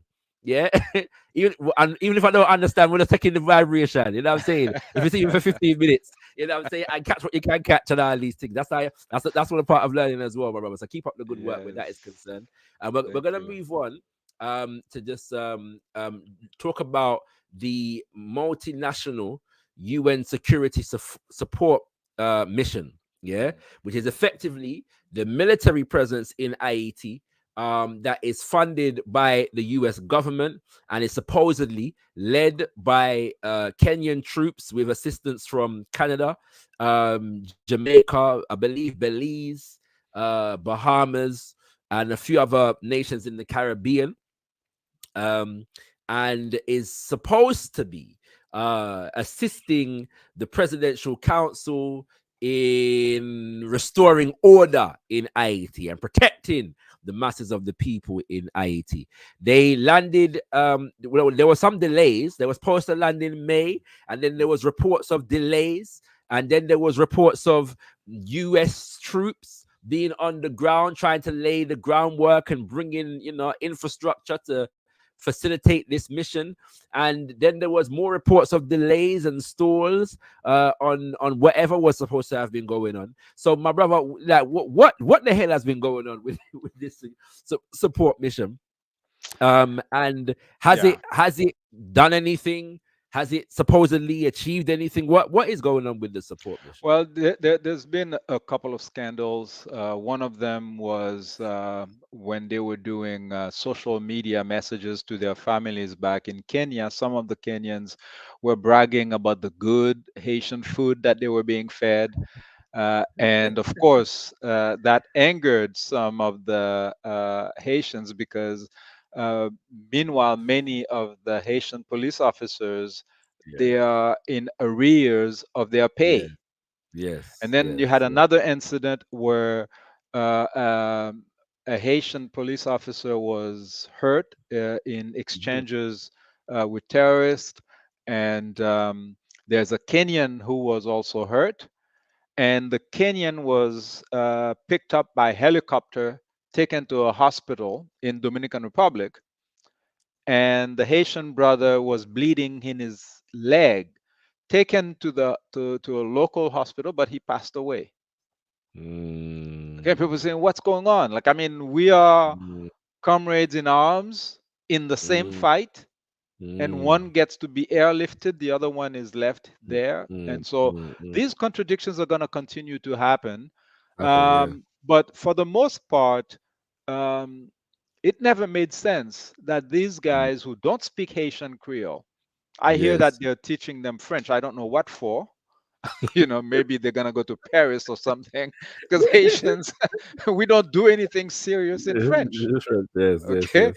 Uh-huh. French is a like, it's just like, you have some parliament in African countries where you see black people wearing those British wigs. Okay. Yes, yes, So yes. it's the same thing. We still have French in Haiti, but it serves the same purpose. It's not Mm-hmm. something that will help you communicate with the general Mm. population. So Absolutely. there's been also a couple of cases where, in fact, the Kenyan troops were saved by Haitian police Okay. who gave Okay. them cover to protect them. And so people are saying, well, Okay. what's going on here? These guys are causing us more problem than helping. Yeah. But Right. that was predictable. They Yeah, of don't course, of course. know the terrain, they don't speak the language. That's why I'm Of course. saying this is a setup for Yes. disaster. Yes, Okay, yes, yes. it is not like people are going to claim that it failed, but it didn't fail. It was set up Mm. to fail. Mm. To And fail, that's why I yeah. feel sorry for the Jamaicans and the Bahamians who are going to come to this thing, because Of course. and now, so for the Kenyan side, they had first sent 200, and Mm-hmm. then another 200 came, and Okay. the latest word is that they're going to, among the 600 that are coming, many of them will be women. Okay. And there's been a lot of chauvinistic statements about that. It's Yeah. like, Mm. anyways, but Yeah. to say that uh, there is always a perception that what they're telling us this force is about doesn't Mm. match what they're actually What doing. they're actually So, doing, for yeah. instance, we have pictures of them that were stationed in front of the US Embassy. Like, Right. why are they protecting the US Embassy when the Mm. US Embassy had never been under Mm. threat, except for last week when we Yeah. heard, that Yeah. there were shots at the US Embassy. But somehow when Yeah. they shoot at Haitians, they die. When they shoot at the Yeah. US Yeah. Embassy, it's the Nobody car gets that. touched. Yeah, you know what I'm saying, like, yeah, you know what I'm saying. I don't know. I saw one report that said the shots were directed but didn't hit the lead Yeah. car in some convoy of an American diplomat, and that America is now removing its diplomats from the country and all kind. But nobody never get licked. No, I Yeah, think these people believe in their Rambo fantasies and Tarzan and whatever. They have superpowers. I'm telling you. But No, but this is sorry, Brother Jafrikayiti. This is something that I've been witnessing since I was a child in like watching news. And it always amazed me that bullets never seem to find white people. no, It's a what I'm saying? It's a consistent thing for decades that you can be in the biggest war zone in the depth, yeah, of Africa, right? but And bullets seem to evade yes, the white yes. man. The back will But never get licked. that's exactly how, of all the people who are in the jungle with living with the animals for thousands of years, there's Yeah. only Tarzan and his Yes. wife who can communicate with Yes. the animals. Okay. So Of course. Of course. listen, Of man, course. like I Yeah. said, white supremacy is stupid. It's not an Yes. intelligent thing. Yes. It's Yes. Yes. audacity Hmm. that manages to make it do the damage that it does. So Of course. this mission thing, there's been a request um, from the fake government in Haiti. First, Edgar Leblanc when he went to the UN, and recently Leslie Voltaire, asking Yeah. that it be transformed into a UN mission, what they're really telling you is that there are a couple of problems. First, the US troops that came in and they said that they built the base, they built it for 1,000 soldiers. Yet the mission was, the plan for the mission had always been to be 3,000. Why they built space for 1,000, and it's only now that they're realizing that, well, the math doesn't work. We need space for 2,000. But they don't have those numbers anyways in terms of Right. who's going, because there is no salary for them. So Mm-hmm. the reason why they're asking to transform it into a UN peacekeeping mission is to deal with the budget problem. Because if they transform it into a UN peacekeeping mission, automatically the UN members' contributions Right. will be available, because automatically all UN peacekeeping missions are funded Ah, through the UN budget. okay. Okay, but they don't want to come out and Your last statement, your last statement puts LeBlanc call at the UN into more context then, because that's that's exactly what he right. called for. The That's right. translation of this into UN's peace mission. That's what he said. You know In what's some so sad, Brother Shakara, is that Mhm. the puppet masters have so much disdain for their puppets. They don't Yeah. even give them space Yeah. Yeah. to pretend that they have agency. The Mm-hmm. day before Leblanc went to the UN to make Mm-hmm. that request, Mm-hmm. okay, Anthony Blinken went to Haiti and Mm-hmm. announced this is what's going to happen. You know what I mean? Yeah. So Yeah. it's not Haitians asking for this. Yeah. Yeah. It's Yeah. the Yeah. Yeah. Americans asking their puppets to ask for it.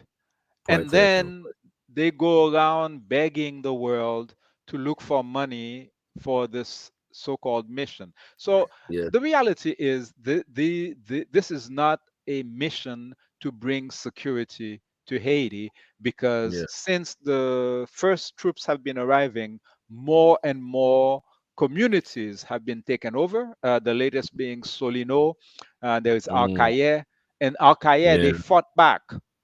Okay, they Yeah. fought back Yeah. and Yeah. killed many of the terrorists. And Right. the problem is, instead of seeing an effort on the part of the interim, government in Haiti, working with the population to dismantle the terrorists, what we're seeing is Mm-hmm. that they're giving them more space to take over more of the territories. And the Right. speculation is that the United States is setting us up for a situation where we're going to have to say, okay, well, these guys are too powerful. We're Too going to have to powerful. Yeah. negotiate with them and Right. turn them Right. Right. into political rivals. You know, Okay. Okay. the Okay. term Okay. warlord is what they use in Somalia, Yes. etc. And then say, Yes. well, we're going to have to, create a government of unity, and Okay. they'll have a seat at the A table as seat at the well. table. Right. Right. you Right. know Right. like things that are completely ridiculous that you would never propose for Yes. countries that are considered civilized. But Yes. it's Yes. Haiti. You can do any kind of experiment with them. Mm. Interesting, my brother. Thank you for that context there.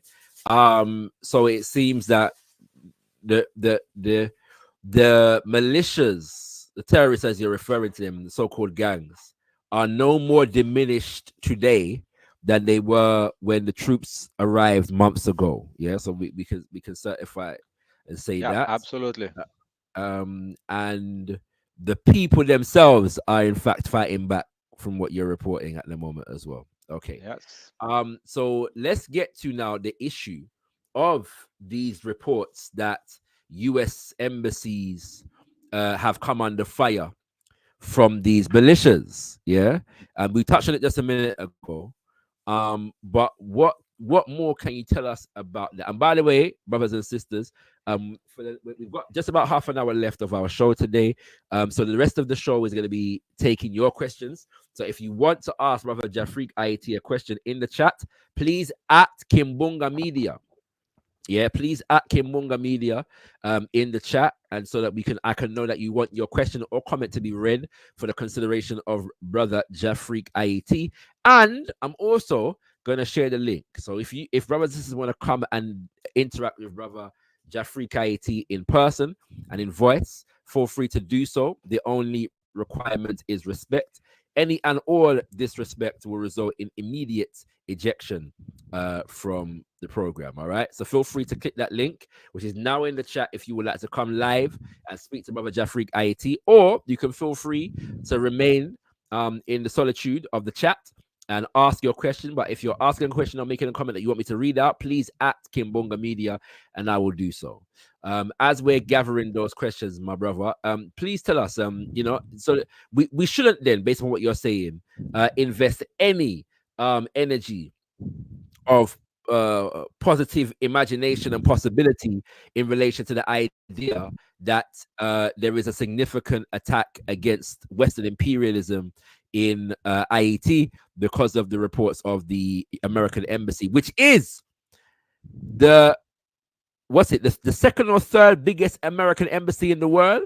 Yeah, they say the fourth largest. Yeah. Fourth largest, yeah, American embassy in the world is in the nation of Haiti.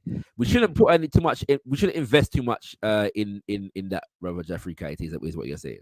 Nah, nah. Listen, I Okay. mean, a couple of years ago, when they said that the gangs had taken over the airport, and a week later, U.S.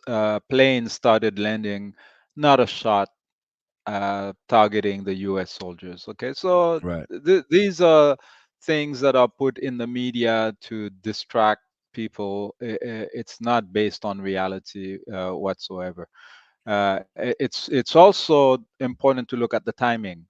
All of Mm-hmm. these reports, the gangs or the terrorists started to reactivate because they were dormant for a while. Okay, as soon as the Lavalas guy became coordinator, and then you started to see all of these things happening. And on top Mm. of it, yesterday we had reports. There's one report that's circulating here that there's upwards of 200 U.S. mercenaries. We're talking about U.S. Like Navy SEALs type of guy Mm-hmm. underground in Haiti, and apparently some of them had gotten in trouble with police, and there's attempt to arrest them. When you start hearing things like that, an example like such incidents happen before the assassination of Jovenel Moise. Mm. Okay, but it just so happens that those U.S. mercenaries, even Mm. when they are caught, as Yeah. happened in Yeah. 2019, the U.S. Mm. embassy escorts them to the airport and then they go home. They go home. Mm. Mm. Okay. Mm. Mm-hmm. And then a few months later, you hear that there's another group of mercenaries, this time Colombians, and then they killed the president. So I would be more concerned about that kind of stuff. And and Yeah. and the other element that I find worrisome about this is that I'm trying to find the name of the U.S. mercenary group. It's a particular group that they mention, and these guys are, it's kind of like the folks that they make movies about. They don't show up for Sunday school. These guys, okay? They they are murderers, and so if they're saying 200 of them in Haiti, and if Haitians were able to identify them, um, that's problematic. I'm trying Yes, to remember the. Go on. Studebaker. Okay. They say there's the Studebaker security group or something like that, and Mm-hmm. they mentioned that Studebaker defense group, and there's also South Africans. Now, the significance of South Africans here is that in 2004, when they were planning the coup in Haiti, there were reports of white South African mercenaries in Haiti. Mm-hmm. And we know that these guys, many of them have, after apartheid, left South Africa to organize themselves into mercenary groups that lend their services, or they participate in coups in Africa and stuff like that. And one of the oligarchs in Haiti, that one of the most vicious warlords, André Apet Jr., Mm-hmm. used to go around with white South African Boer bodyguards, those mercenaries. So if there are reports of these guys in Haiti, along with U.S. Navy SEALs and stuff like that, that's the kind Right. of stuff that people need to worry about, because under Jovenel Moise, there were snipers, and many young people got killed with a bullet to the head in Mm, demonstrations. mm. Interesting, interesting. You're dropping a lot, my brother. We don't have any questions yet, so I'll continue until the questions or comments. So you can feel free to make comments as well, brothers and sisters. And for those who want to come live and interact with Brother Jafrikayiti, you can also do so. The link is pinned to the top of the chat. The link is pinned to the top of the chat. Come now or forever hold your peace. Don't come. 10 people come at 5 minutes before the show is supposed to end and all them thing there. You know, we don't need anything there, yeah. So we know, yeah. So if you want, if I come true, come now. All right. You know what I'm saying? That's what the space, this particular part of the show is for, my brother. And so you spoke about the fact that there are people in certain areas who are resisting the militias, yeah, at the Mhm. moment. What else are the people engaged in as far as resistance, restoration, trying to, you know, organize in any kind of way, maybe not necessarily against the forces that are in the country, but maybe just to provide relief. Yeah, for brothers and sisters, organize food. It could be anything. Yeah. My study of these matters suggests that that's always going on. Yeah, there's a Yes. water Yes. drive here. Somebody's educating the children. What I'm saying, somebody's doing something.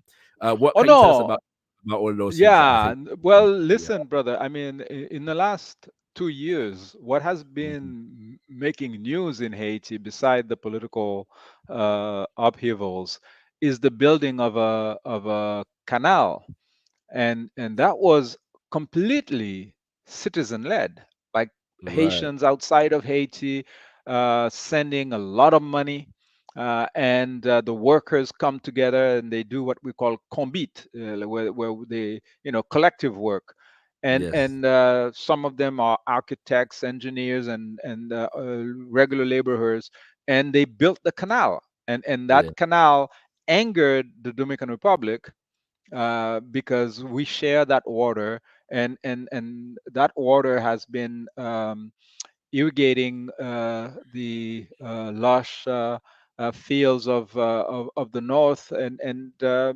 we have harvest of rice, and other staples that had already started. So, you know people are going about finding ways to live. Like I said, every March Aristide University graduates like upwards of 400 and nearly 500 students, Hmm.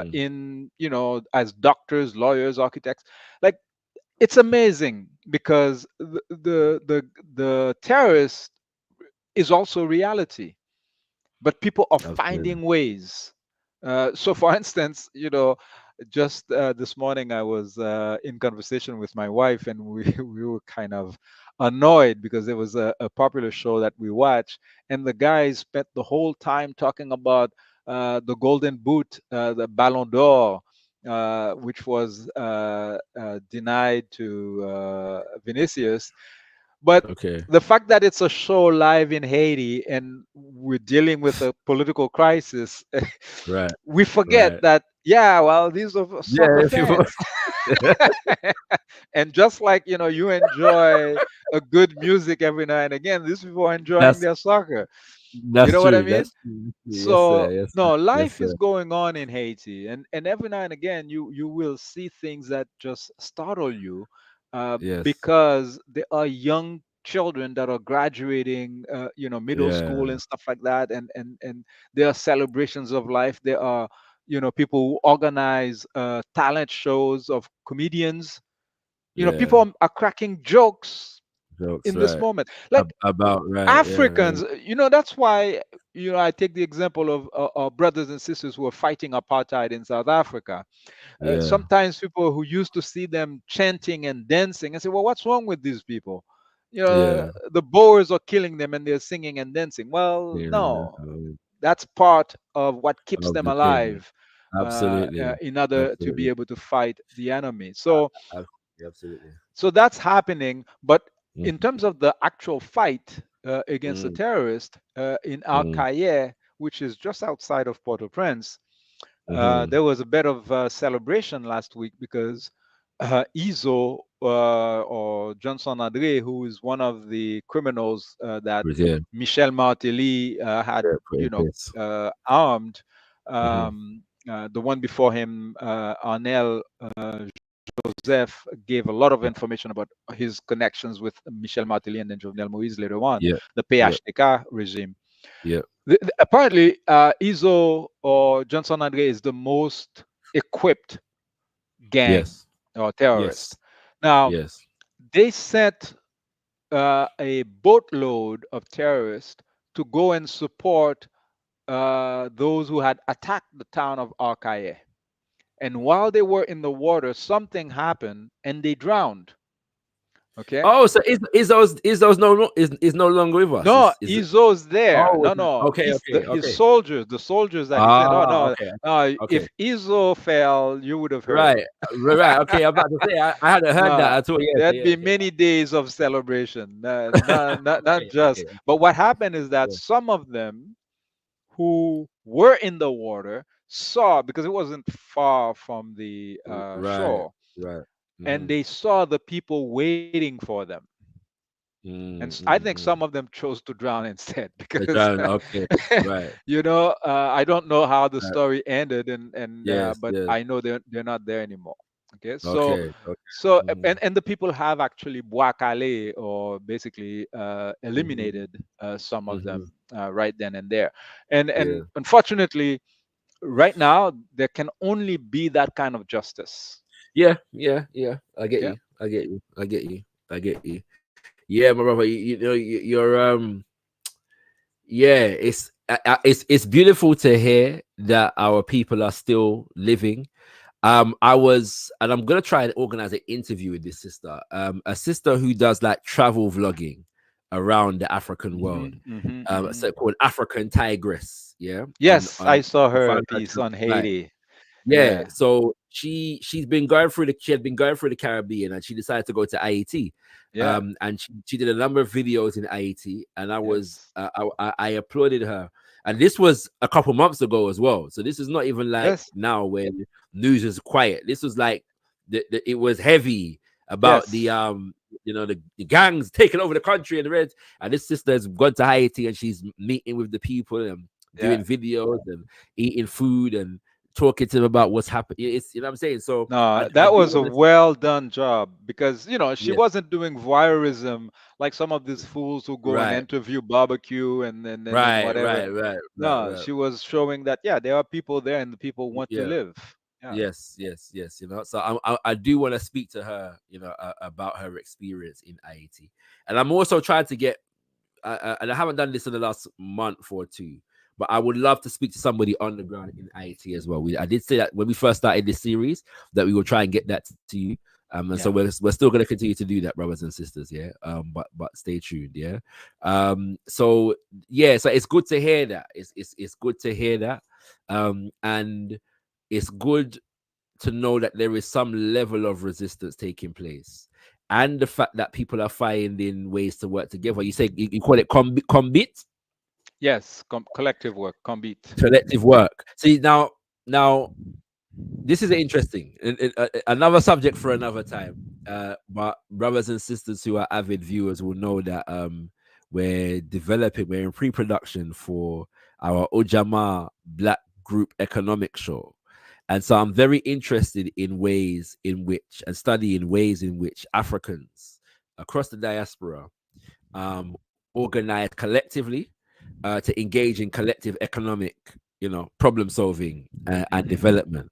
And so, yeah, I'm going to be looking into this phenomena in That's great. Haiti.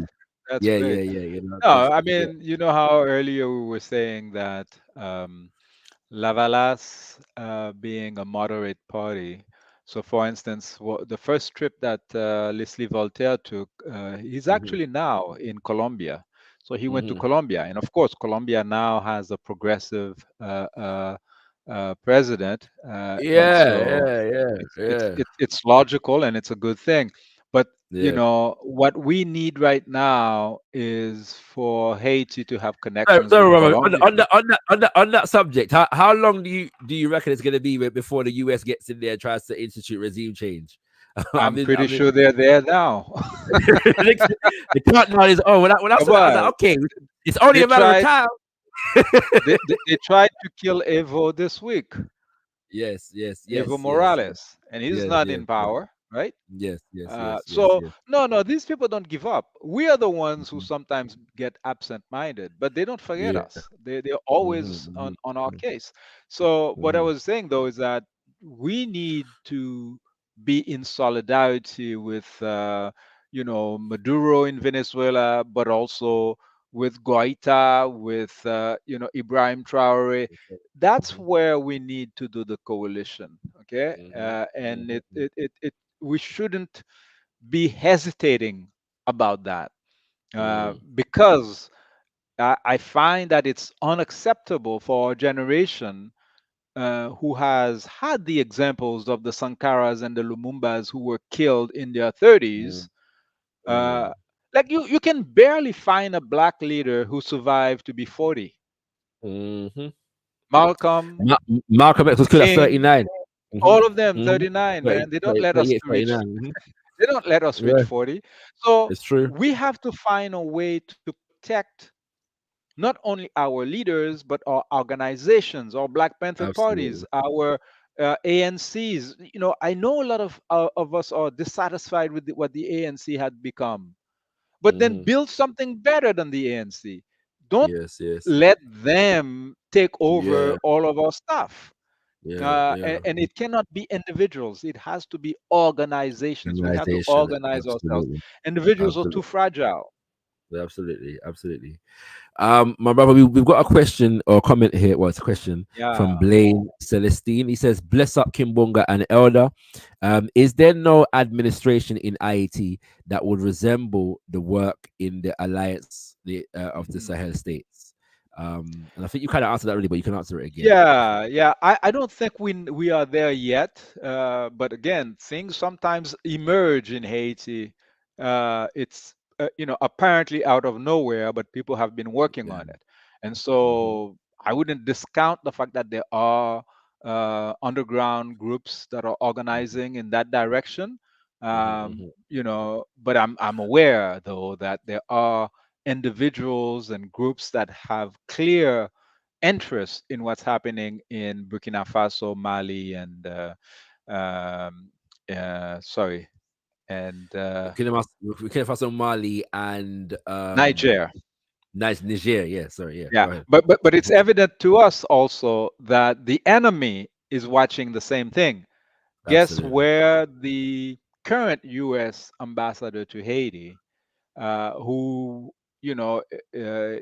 claims to be in constant contact with the gangs, was Mhm. stationed before? Mali. Guess what Right. he was doing in Mali? The same thing he's doing in Right. Haiti. Right. Okay, Right. Right. so Right. the enemy is moving his pieces, and we need to move our pieces. Mhm. And yeah, I noticed another question by Chris earlier as well I didn't see it. Okay, about yes, a let's try it. permanent military base. Yeah. Are they trying to build a permanent military base that faces Cuba to control the water territory to go against China influence? Also, are they looking for IAT for cheap labor? Well, the answer to that question is the last question is yes, Yeah. always. You know what I'm saying? But yeah, you know, Yeah. I you think know. both of them, it's yes. Now the question is, how far along are they with their permanent military base? And honestly, I would change that question to say in the Caribbean. Okay. and it's not U.S. you need to worry about. You need to worry about Canadian. Okay, Canadians are already in Jamaica, uh, Absolutely. and so Jamaica, Haiti, these people are fighting China and Russia, and they consider us to be just in their environment. Just like you have trees, and like we're just there in the environment, and so this is their territory in their mind. And so many Americans and some Canadian officials, I've heard them say it, you know Hmm. consider that they must have a presence in the Caribbean. And so, yeah, unfortunately, if we don't have leaders who are able to see what's being played, those Yeah. military bases will be built, and they will bring nothing but rapes and all kinds of stuff that we Absolutely. don't want to our people.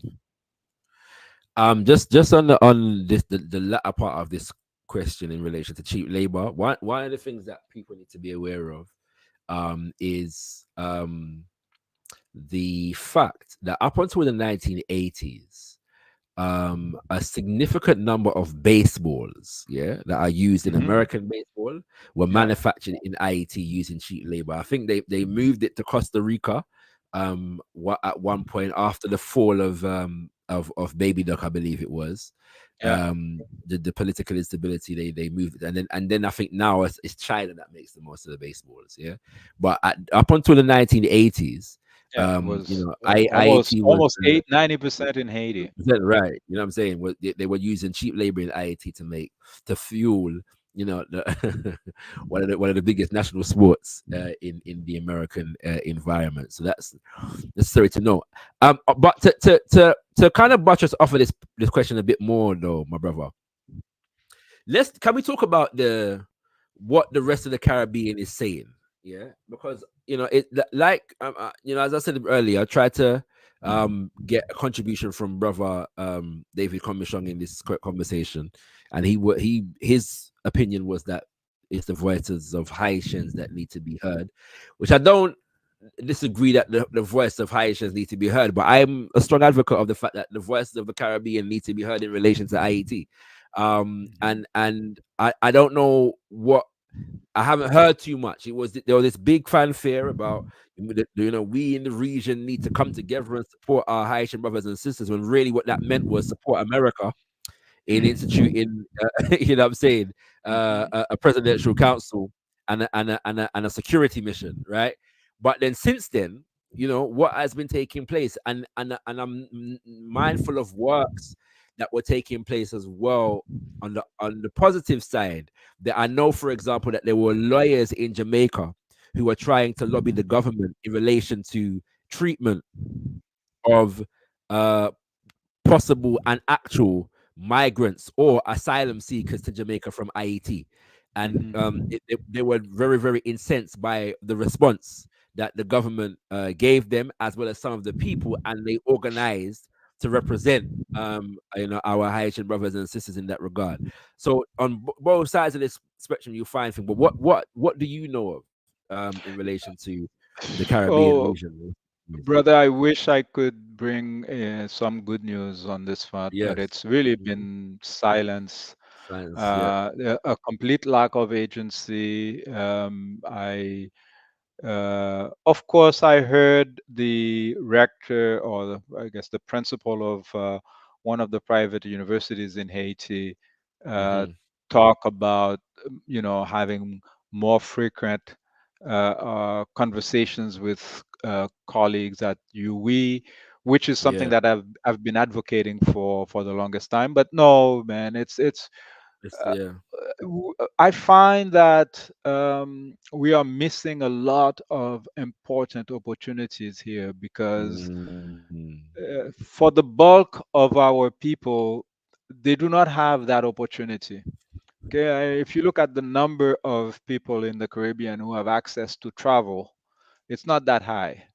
Yeah. Okay, Yeah. Hmm. and so a brother or a sister I just wrote, ignorance breeds apathy, not a relentless attitude towards pursuing freedom, and a Hmm. will to die for your fellow brethren in an Yeah. absolute factor in war. You Yeah. know, so the need is there, the opportunity is there, and I believe the universities have to play a key role there because they have resources and Yeah. they are young people because this has to involve the young people, Yeah. okay, Absolutely. who Absolutely. get the mobility and who have the open mind to take on new challenges. But the governments and the civil society organizations have to create it. You're doing it with your program. I've Sure. been doing it with others and Yeah. stuff. Yeah. But it has to happen at a larger scale with more people. And I appreciate the attitude that you've taken towards language. Yes. Yeah. That's one fallacy that I've always pushed aside, this idea Mhm. that, well, there's an Anglophone Caribbean, a Francophone. We're not Francophone. Some Mhm. of us Mhm. speak French. I'm not Mhm. Francophone. I'm an African. Mhm. And, Yes, and I sir. will Yes, speak sir. whatever language is required to speak to Yes, sir.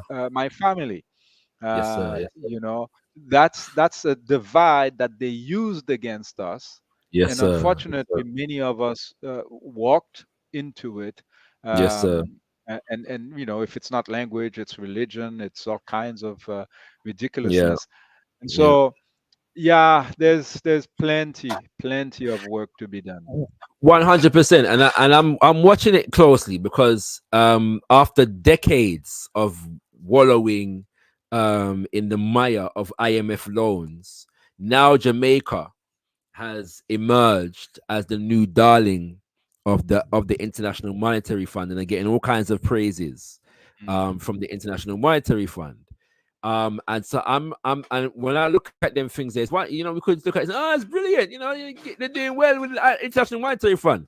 But then when I look at the relationships between Andrew Holness and the Jamaican government and the United States government and the British government, yeah, there's some serious politicking going on in my humble estimation. I was speaking to an elder from Congo, and he was basically saying that they are going to replace um, Kagame with Ruto, yeah, in Africa, yeah, as their man in Africa. And I believe that the Jamaican premier, and Holness in particular, but we'll see if he wins the next election, is being prepared for that, say, a similar role in the Caribbean region. Yeah. So yeah, that's just my Yeah, analysis on it. no, well, that's the thing. In terms of their agenda, I think this is consistent, but we also have our own agenda. Absolutely. And if there's anything that the Haitian Revolution taught us, is Hmm. that we shouldn't, um, make the enemy bigger than it actually is. Absolutely, bro. And diminish our power as the people, because clearly no one needs to go and do research on what the IMF and the World Bank actually does Of anymore. I mean, course, of course, of our course, people should be expert of on course. the kind of damage that the IMF and the World Bank causes to our people. So Of course. lessons that we should have learned in Nigeria, in Kenya, in Haiti should be able to inform the people who will rise in Jamaica. Okay, it's not a question of when. They will rise because the IMF objectives will never Hmm. change. It is to Hmm. serve the oligarchs of white supremacy, Hmm. and you will have clashes, and Hmm. and that's why I'm saying we need to be very careful about not thinking about what's happening in Haiti as something that is isolated. Okay, Absolutely. Absolutely. because they are using Haiti as a lab to mobilize new imperial forces that are made up of all black soldiers. That's what they're Mm. doing. Okay, Mm. so the United States has a political objective in Haiti. It doesn't need to send US soldiers or the children of US people. Mm. It goes to look for mercenaries that are cheap Yeah. Yeah. in Yeah. Yeah. Nigeria, in Mm, Jamaica, and then they go to Haiti to do that. Well, what do you mhm. think is going to happen when the people of Jamaica elect a Rastafari brother or sister who whose vision is not to do what Washington wants, but rather what the people Absolutely. of Jamaica want? Well, they're just going to Absolutely. mobilize that that army of mercenaries and Mm. to unseat the Rastafari brother. Yeah, Yes. Yes. Yes. it's. I mean, they did it before, right? Michael Which is why we Manley. need which is why we need to have the regional unity as African people in the Caribbean. You know, and which is why we cannot look at this thing as island alone. Yeah, you know, we have to look Mm-hmm. beyond our island. And one of the ways, my brother, I think to do that, and it's come back to this pre-production for the group economic show, is to actually discuss I was at a, and this will be our last point, and we'll close up the show. Yeah, but I was at a very interesting. My mother's side of the family. My father's side is Jamaica. My mother's side is Antigua. Uh-huh. And I went to an event hosted by the Antigua Diaspora Association. Yeah. And it was all about food, right? And it was a very interesting conversation, because in the midst of getting into the food conversation and the dishes of Antigua, not surprisingly, there was a lot of economics talk, because people are wondering, you know, where is this food that we used to eat regular, and we don't see it again. And one of the brothers, who is actually the son of the famous cricketer Andy Roberts, Hmm. was on the panel. He's a chef, right? Or sorry, he's a cook, and he was saying that, you know, him have saltfish all the while, but he has never bought swordfish as a chef, because him buy fish and him salt the fish for himself. Yeah, and he said that, but swordfish in the Caribbean is expensive because it's imported. Yeah, you know what I'm saying. But we can make saltfish. Yeah, nothing. You know what I'm saying, right? So there was all kinds of different things going on, and then there was a conversation about potato, because a lot of people used to eat potato in Antigua, but now a significant amount, up to 80% of the Irish potato, what them call Irish potato, is imported into the country. Yeah, so it's very Wow. expensive, right? But whereas a lot of the sweet potato is homegrown. Yeah. So why am I saying all of that?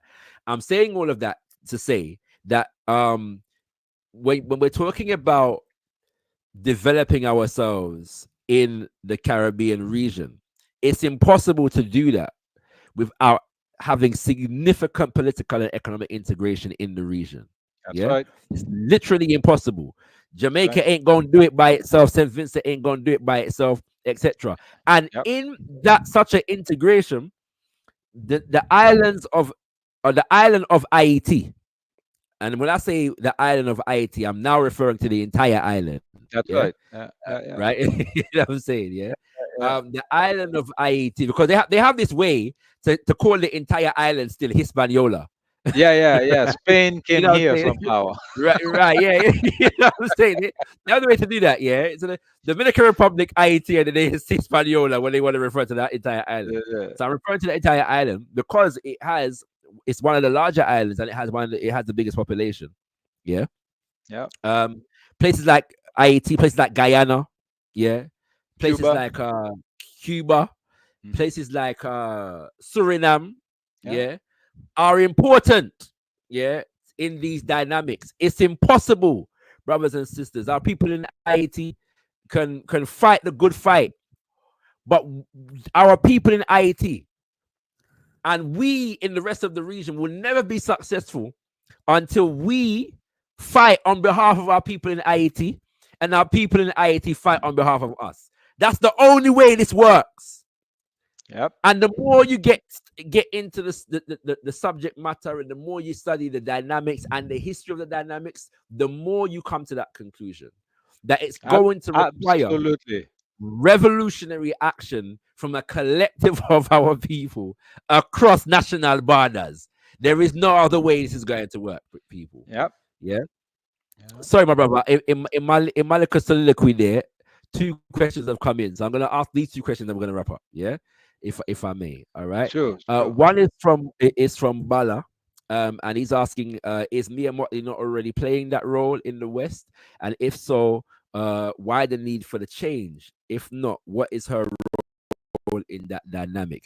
When we had Sister Jemima Pierre on, uh, her analysis was that Mia Motley is putting herself forward for the next head of the United Nations. Yeah, in some way, shape, or form. She's, auditioning for that role, so to speak, which would suggest that, there is at least some credence. If that is the case, there is at least some credence to your assertion here, Bala. I'm not necessarily referring to that though. Yeah, it's a slightly different thing, which I won't get into right now, but it's a slightly different role I'm talking about. I'm talking about somebody who's playing that role in the region. At the same time, I would Mia Motley has been, as brother Jafrikayiti alluded to earlier,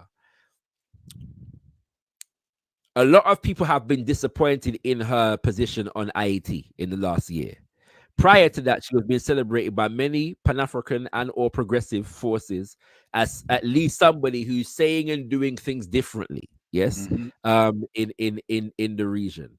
And there have been others who have said, well, yeah, but we know a little differently still, and we not trust them thing there and all of these things. The point I'm making here is that politician is politician to a certain degree, right? At the same time, there is a certain amount of there's a certain number of people that have organized themselves around Mia Motley, and so some of her manifestations are going to be dependent upon how organized those more progressive forces are. Yeah, Yeah, and yeah. so we'll see how that manifests itself. I don't know if you have a thought on this, brother, my brother Joe. Yeah, well, no, I think the role that Mia Motley is playing is more of a traditional, like an Obama type of thing, Hmm. Michael Jean figure type of thing. Not that I don't think that's what we're looking for. We're Hmm. really looking for revolutionary action, Absolutely. thinking Hmm. to uh, bring about food security in the region. Because, like Brother Shakara said, Hmm. in terms of land mass, the island of Haiti is the second largest. Okay, Yes. so it's Hmm. Cuba, Haiti, Jamaica in the Caribbean, and Hmm. uh, it's important to have access to the land. All of these Absolutely. assassinations that are happening, the genocide in Palestine, it's all about land. People are Land. trying to Yeah. steal land. People are trying to, gentrify and kick the black people away from their land so that they can take it over. So we got to be very careful. Uh, Absolutely. and in terms of what we eat, you might have seen there are uprisings in Martinique and Guadeloupe all the time, Yeah. because what Yeah. happened is that the people who are producing wealth in Martinique Hmm. and Guadeloupe, they're impoverished because Yeah. the Yeah. French are forcing them to buy a Hmm. banana more expensive Yeah. in Martinique than it is in Yeah. Paris. That's That's true. ridiculous. There's like no Hmm. way this can make any sense. And on Yeah. top of that, they contaminate our food with all kinds of pesticides and other Yes. stuff. You cannot protect that unless you have strong uh, um, governments that are rooted in the will of the people. And Absolutely. unfortunately, the so-called elites that we've had, that have been groomed in the past few decades, are anti-people. There are folks who have been trained to come out of the people, but to distance themselves from the people. Yes. That Yes. Yes. cannot work. If that's the kind of people that you are grooming, you're going to get figureheads, people like Hmm. Obama, who's going to be making a speech when they need him to lecture the black folks, black men, Mm. go vote for Kamala Yeah. or else, Yeah. when they need a whip. But you're not going to Yeah. have a leader who's going to focus on what's important for our people. When it's about that, it has to come from the grassroots. It has to come from the people, and you will know it when you see it. We Yeah. didn't need anybody to tell us who Maurice Bishop was. It's because of what he was doing. Absolutely. So I Absolutely. think that that is an important thing. And if you look at the work that Hugo Chavez, peace be Mm-hmm. unto him, Mm-hmm. was doing with the Petro Caribe Fund, it kind of goes in that direction. So Yeah. Yeah. Yeah. Haiti Yeah. had access to billions of dollars for the first time that we could Yes. use in our national budget to invest in infrastructure, etc. And we Yes. could have repaid that money to Venezuela, Money. Yeah. not only in cash, but Yes. in goods. So if we Yes. had invested that money in production Yes. of plantain and Yeah. rice, we could have sold that to Venezuela. Yeah. Yes. Yes. That's the kind of Mm-hmm. stuff we need to be doing. But of course, Yeah. Yeah. we have to always remember, you have your plan, the enemy Yeah. is It also has working on things. his plan. And the plan of the enemy was to put a thief, Michel Martelly, Mm-hmm. in power in Haiti so that the Petro Caribe program can Mm-hmm. be, Can be destroyed. destroyed. Mm-hmm. And they did. Yeah. Yeah. Well, we'll see if Guyana takes up the challenge. Uh, but right.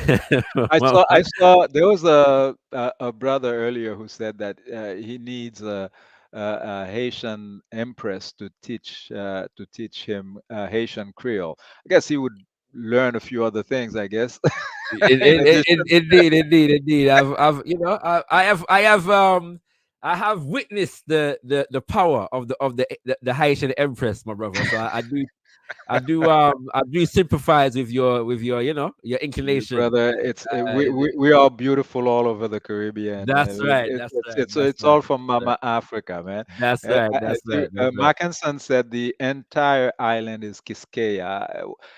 Actually, historians are debating that the term Yeah. Yeah. Quisqueya. There's suspicion that it was invented by Dominican nationalists at the time of Trujillo, because they were trying to avoid the term Ayiti. But the books that were there from the time of the Spanish, etc., all document that the term Haiti was used for the whole island. The island. Uh, Yeah. they also, I mean, of course, there are different peoples who inhabited the island at different times, so they've used the term Boyo as well. But the reason why they insist on using Hispaniola is colonialism. Okay, it's Yes. like Of course. Spain Of is course. in Of course. Eurasia. Eurasia. And by the way, Europe is not a I put continent. Okay, it. when it's tied to Asia, Yes. you Yes. call it Yes. Yes. Yes. Eurasia. But anyways, Absolutely. that's not the most important thing. And Yeah. Yeah. Yeah. honestly, our Dominican brothers and sisters are also suffering. Right now there's a lot of animosity Mhm. because the fool that is placed as their president is deporting black people, and they have this fallacy that all Yeah. blacks Yeah. are Mhm. Haitian Yeah. and Haitian. Yeah. Dominicans Yeah. or something else. Nonsense. Yeah. We know where that's coming from, and You know what? you know, It's interesting because a lot of the social media presence of our brothers and sisters from the Dominican Republic can be disturbingly self-hating. Yeah. yeah, But there's a lot of I that. saw I saw one post of a couple months ago. It's a very interesting post from a brother who was saying that basically in international geopolitics and white Western media, the Dominican Republic exists purely for the purpose of providing the illusion of a better economy than Haiti. But he Yeah, says when you look below the surface, the Dominican the people of the Dominican Republic don't own anything. nothing. They're living in poverty. There's a home. There's a housing issue, a food, all kind of different issues going on. Yeah, in the Dominican Republic. But as long as they can give this illusion that they're doing better than Haiti, nobody will ever talk about it. But You know. Brother Shakara, I mean, there's something that just doesn't lie. Look at what's happening on the ocean. Mm-hmm, Okay, mm-hmm. you have Haitian boats, you have Yes. Dominican boats, you have Puerto Rican boats, Yep. you have Yep. people coming from El Salvador. Yep. Okay, What's Sorry, happening sorry, is brother. Just to clarify this point, is to emphasize your point. The migration numbers from Dominican Republic to America are larger than the migration numbers from Haiti to the Dominican Republic. yes, but the Dominicans that you will see on the boats drowning going Yeah, to Miami don't yeah. look like the Don't president look of the Dominican right, Republic. right. I take Okay? your point. It's black Dominicans. Yes, I Just take your point. like the Haitians that you see on the boats drowning, Yeah, okay?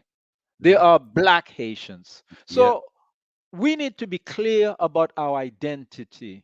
What's yeah. happening today, brother, Hmm. is that hundreds of years after the liberation of the island by Dessalines, the great Dessalines, peace be unto him forever, Hmm. our people are still drowning in the Caribbean Sea, Yeah.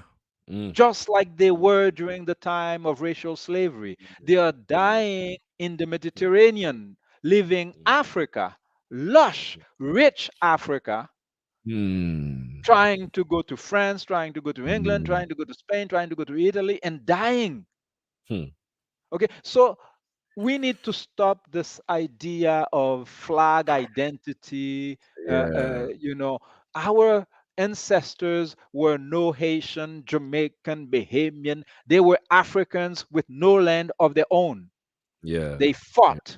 together with intelligence and they That's right. liberated some lands and created an Yes. opportunity for them to survive. And now Yeah. in 2024, you have Bahamians calling Haitians name, Mm. Haitians saying that they're superior to. Like, what kind of stupidity is that?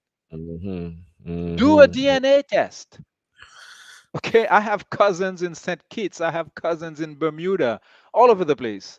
Okay, so they're Mhm. trying to hide the knowledge of self from us to keep us in Mm. stupidities with flags. Those Yeah. flags are man-made, man. I know, like, Yes. somebody was making a comment about the fact that the flag that you're using is the flag of Dessalines.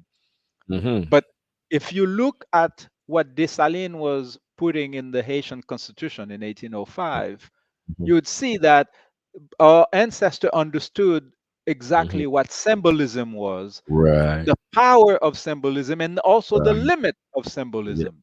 Yes, sir. Yes, sir. The Yes, man sir. says from now on, Yes, all sir. Haitians will be known by the I, generic term black. mhm, mhm, mhm, Does mhm. that mean he became blind all of a sudden? He didn't see that the Mhm. Germans that he just gave Haitian citizenship to Yeah. had blue Yeah. eyes and pink Yes. skin? Mhm. Of course he saw that. But he Mhm. said that from henceforth, we're going Mhm. to honor them with the Mhm. title of black. Mhm. Mhm. Mhm. You get to call yourself a black man from now on. Okay? Yes, It's a sir. Sir. privilege. And so Yes. Yes, what sir. ties us together in the Caribbean is much greater than, Yeah. these little flags and stuff like Absolutely. that. And it's Absolutely. the same thing with Dominican Republic. Mhm. There are, and we must always admit that there Yeah. are also some very solid brothers and sisters in Dominican Yeah. Republic Yeah. Absolutely. who are Absolutely. supportive of the Haitians Absolutely. and who Absolutely. are, bringing intelligence to the conversation. Absolutely. Absolutely. My brother, it's been beautiful. Just quickly, this next one wasn't actually a question; it was a comment. So I'll read it quickly. And it was from brother Set Imhotep, and he says, "Impossible and undesirable to prosper without Absolutely. regional integration." Absolutely. So We give gotta him do thanks it. for. We gotta do it. Yes, my brother. It's been beautiful to speak to you, my brother, even though the subject is painful. But as you know, we stand with our people in Haiti, and so we give thanks for you giving us a closer insight, a deeper insight into our connection with our people in Haiti. Honor and respect to you, my brother, for your work and your continued love of our people and your willingness to share with us. I'll give you a moment to say anything closing that you would like to say as we close out. Mabdi honneur respect pour vous, frère moi, Shakara. Mhm. Much honor and respect for you, my brother. Um, we need to continue to show intelligence. Um, You know, there's this thing that I remember from when I went to university in Waterloo. I was Mm-hmm. one of the rare Haitians on campus, Mm, and there weren't that many of us black um, from the Caribbean. And mm, you know, there's the nod when two mm, black people cross each other in the mm-hmm, streets. Okay, mm-hmm, well, mm-hmm. let's continue to give each other the nod. When we do it, it's not just the two of us. We Yes, are sir. acknowledging millions of people who didn't get That's to give the true. nod.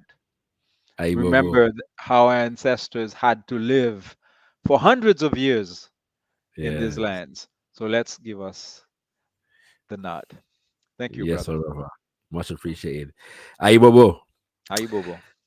All right, kings and queens. That's brother Jafrikayiti right there. You know what I'm saying? So we're gonna let's close out the show right now as I give our brother, some rest. He's worked hard today. So we give thanks, to our brother for being with us for the last few hours. Yes, indeed. Yes, indeed. Yes, indeed. My people, this is it's always a difficult subject, yeah. And it's not even just Haiti. A couple weeks ago, we were dealing with Sudan. Sometime before that, we were looking at Kenya, and we're going to come back to Kenya. You know, we've got soon to talk about Congo again, and got some footage to share of being at one of the marches and demonstrations on behalf of our people in the Congo. The beautiful thing, though, my brothers and sisters, is one of the things that I'm taking from this show today is our brothers' testimony about the fact that our people in Haiti are, still living, yeah, and in all the heaviness of the subject matter, in all the heart wrenching details, that is a beautiful thing, and so we want to just, harmonize with that energy and that spirit, and in as much as the people's will and desire to live is apparent, we hope that that will and that desire inspires a movement of our people in Haiti and across the African world, brothers and sisters, to really truly fight for the kinds of lives that we deserve. Yeah, that we deserve. For all those who are watching right now, tune in tomorrow at 8 p.m. For the 8 p.m. GMT, yeah, which is gonna be still 4 p.m. EST for the next week or so, until it gets back to 5 hours difference. But we will be releasing the next installment of Kushkim University, featuring our brother Dalian Adofo with introduction to African spirituality. Yeah. So do check that out tomorrow, brothers and sisters. You will find um that edifying. Our brother Dalian goes into some significant depths as far as an introduction to African spirituality is concerned, and that relates to what our brother Jafrikayiti was saying earlier in the show about us, removing the indoctrination of European divinity, of white divinity, from our minds. And with that, we say, liberté ou la mort. Vive liberté, abat esclavage. Long live liberation, freedom. I should first and foremost say liberty, freedom, liberation, or death. That was the cry of Papa Jean-Jacques Dessalines. Vive liberté, abat esclavage. Long live liberation, freedom, independence, and down with oppression, enslavement, colonization, and neocolonization. We say Tendai Mwadi, be thankful unto the Mother, Father, creative life force of the universe. Kudzai Mudzimu Mukuru. We give praises unto our great ancestors. Abibi Tumi, Abibi Fahodi, African power and African liberation for all African people. Aibobo, Aibobo, Aibobo. Ashe, Ashe, Ashe. Black people, we've got to fight. Jean Petro, you see us. Oh, we've got to fight. Let's go fight. Oh, black people, we've got to fight. Zumbi, you see us. Oh, we've got to fight. Let's go fight. Oh, black people, we've got to fight. Yes, Santa, why you see us? Oh, we've got to fight. Let's go fight. Oh, black people, we've got to fight. Bookman, you see us. Oh, we've got to fight. Let's go fight. Oh,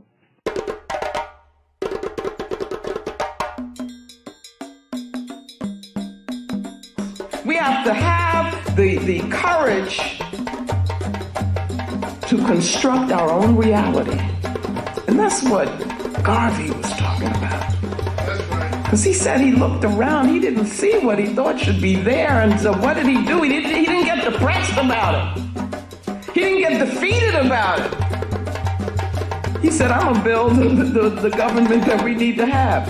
Ooh, where do you get that kind of boldness from? So we got to go all the way back to Garvey, who said he would come again. He said he would be here with us, no matter how long it took. And I'm telling you that the way he comes back is in our work. Not honoring him in words, pomp, and all of that stuff, but honoring him through doing what he did. How many of us have the courage to do that? The man took on the world for us and in our name. And then we come to Solidarité.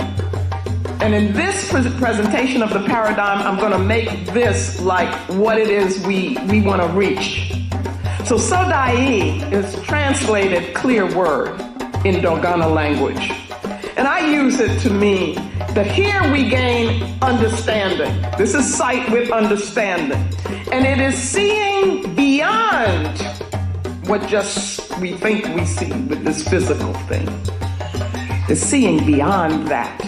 And so we gain vision, because that's what vision is. With vision, you've got to be able to use the imagination informed by the African spirit. And Brother Amos, who I work very closely with, was a good friend of mine. He taught me, and he would talk about imagination. Image a nation. Do you see? But that's got to be part of vision. To be a visionary, you got to see beyond this box here. You got to see beyond the ma'afa. You got to see what is it that our people rightfully should have, and that's what Garvey did. Garvey had a vision.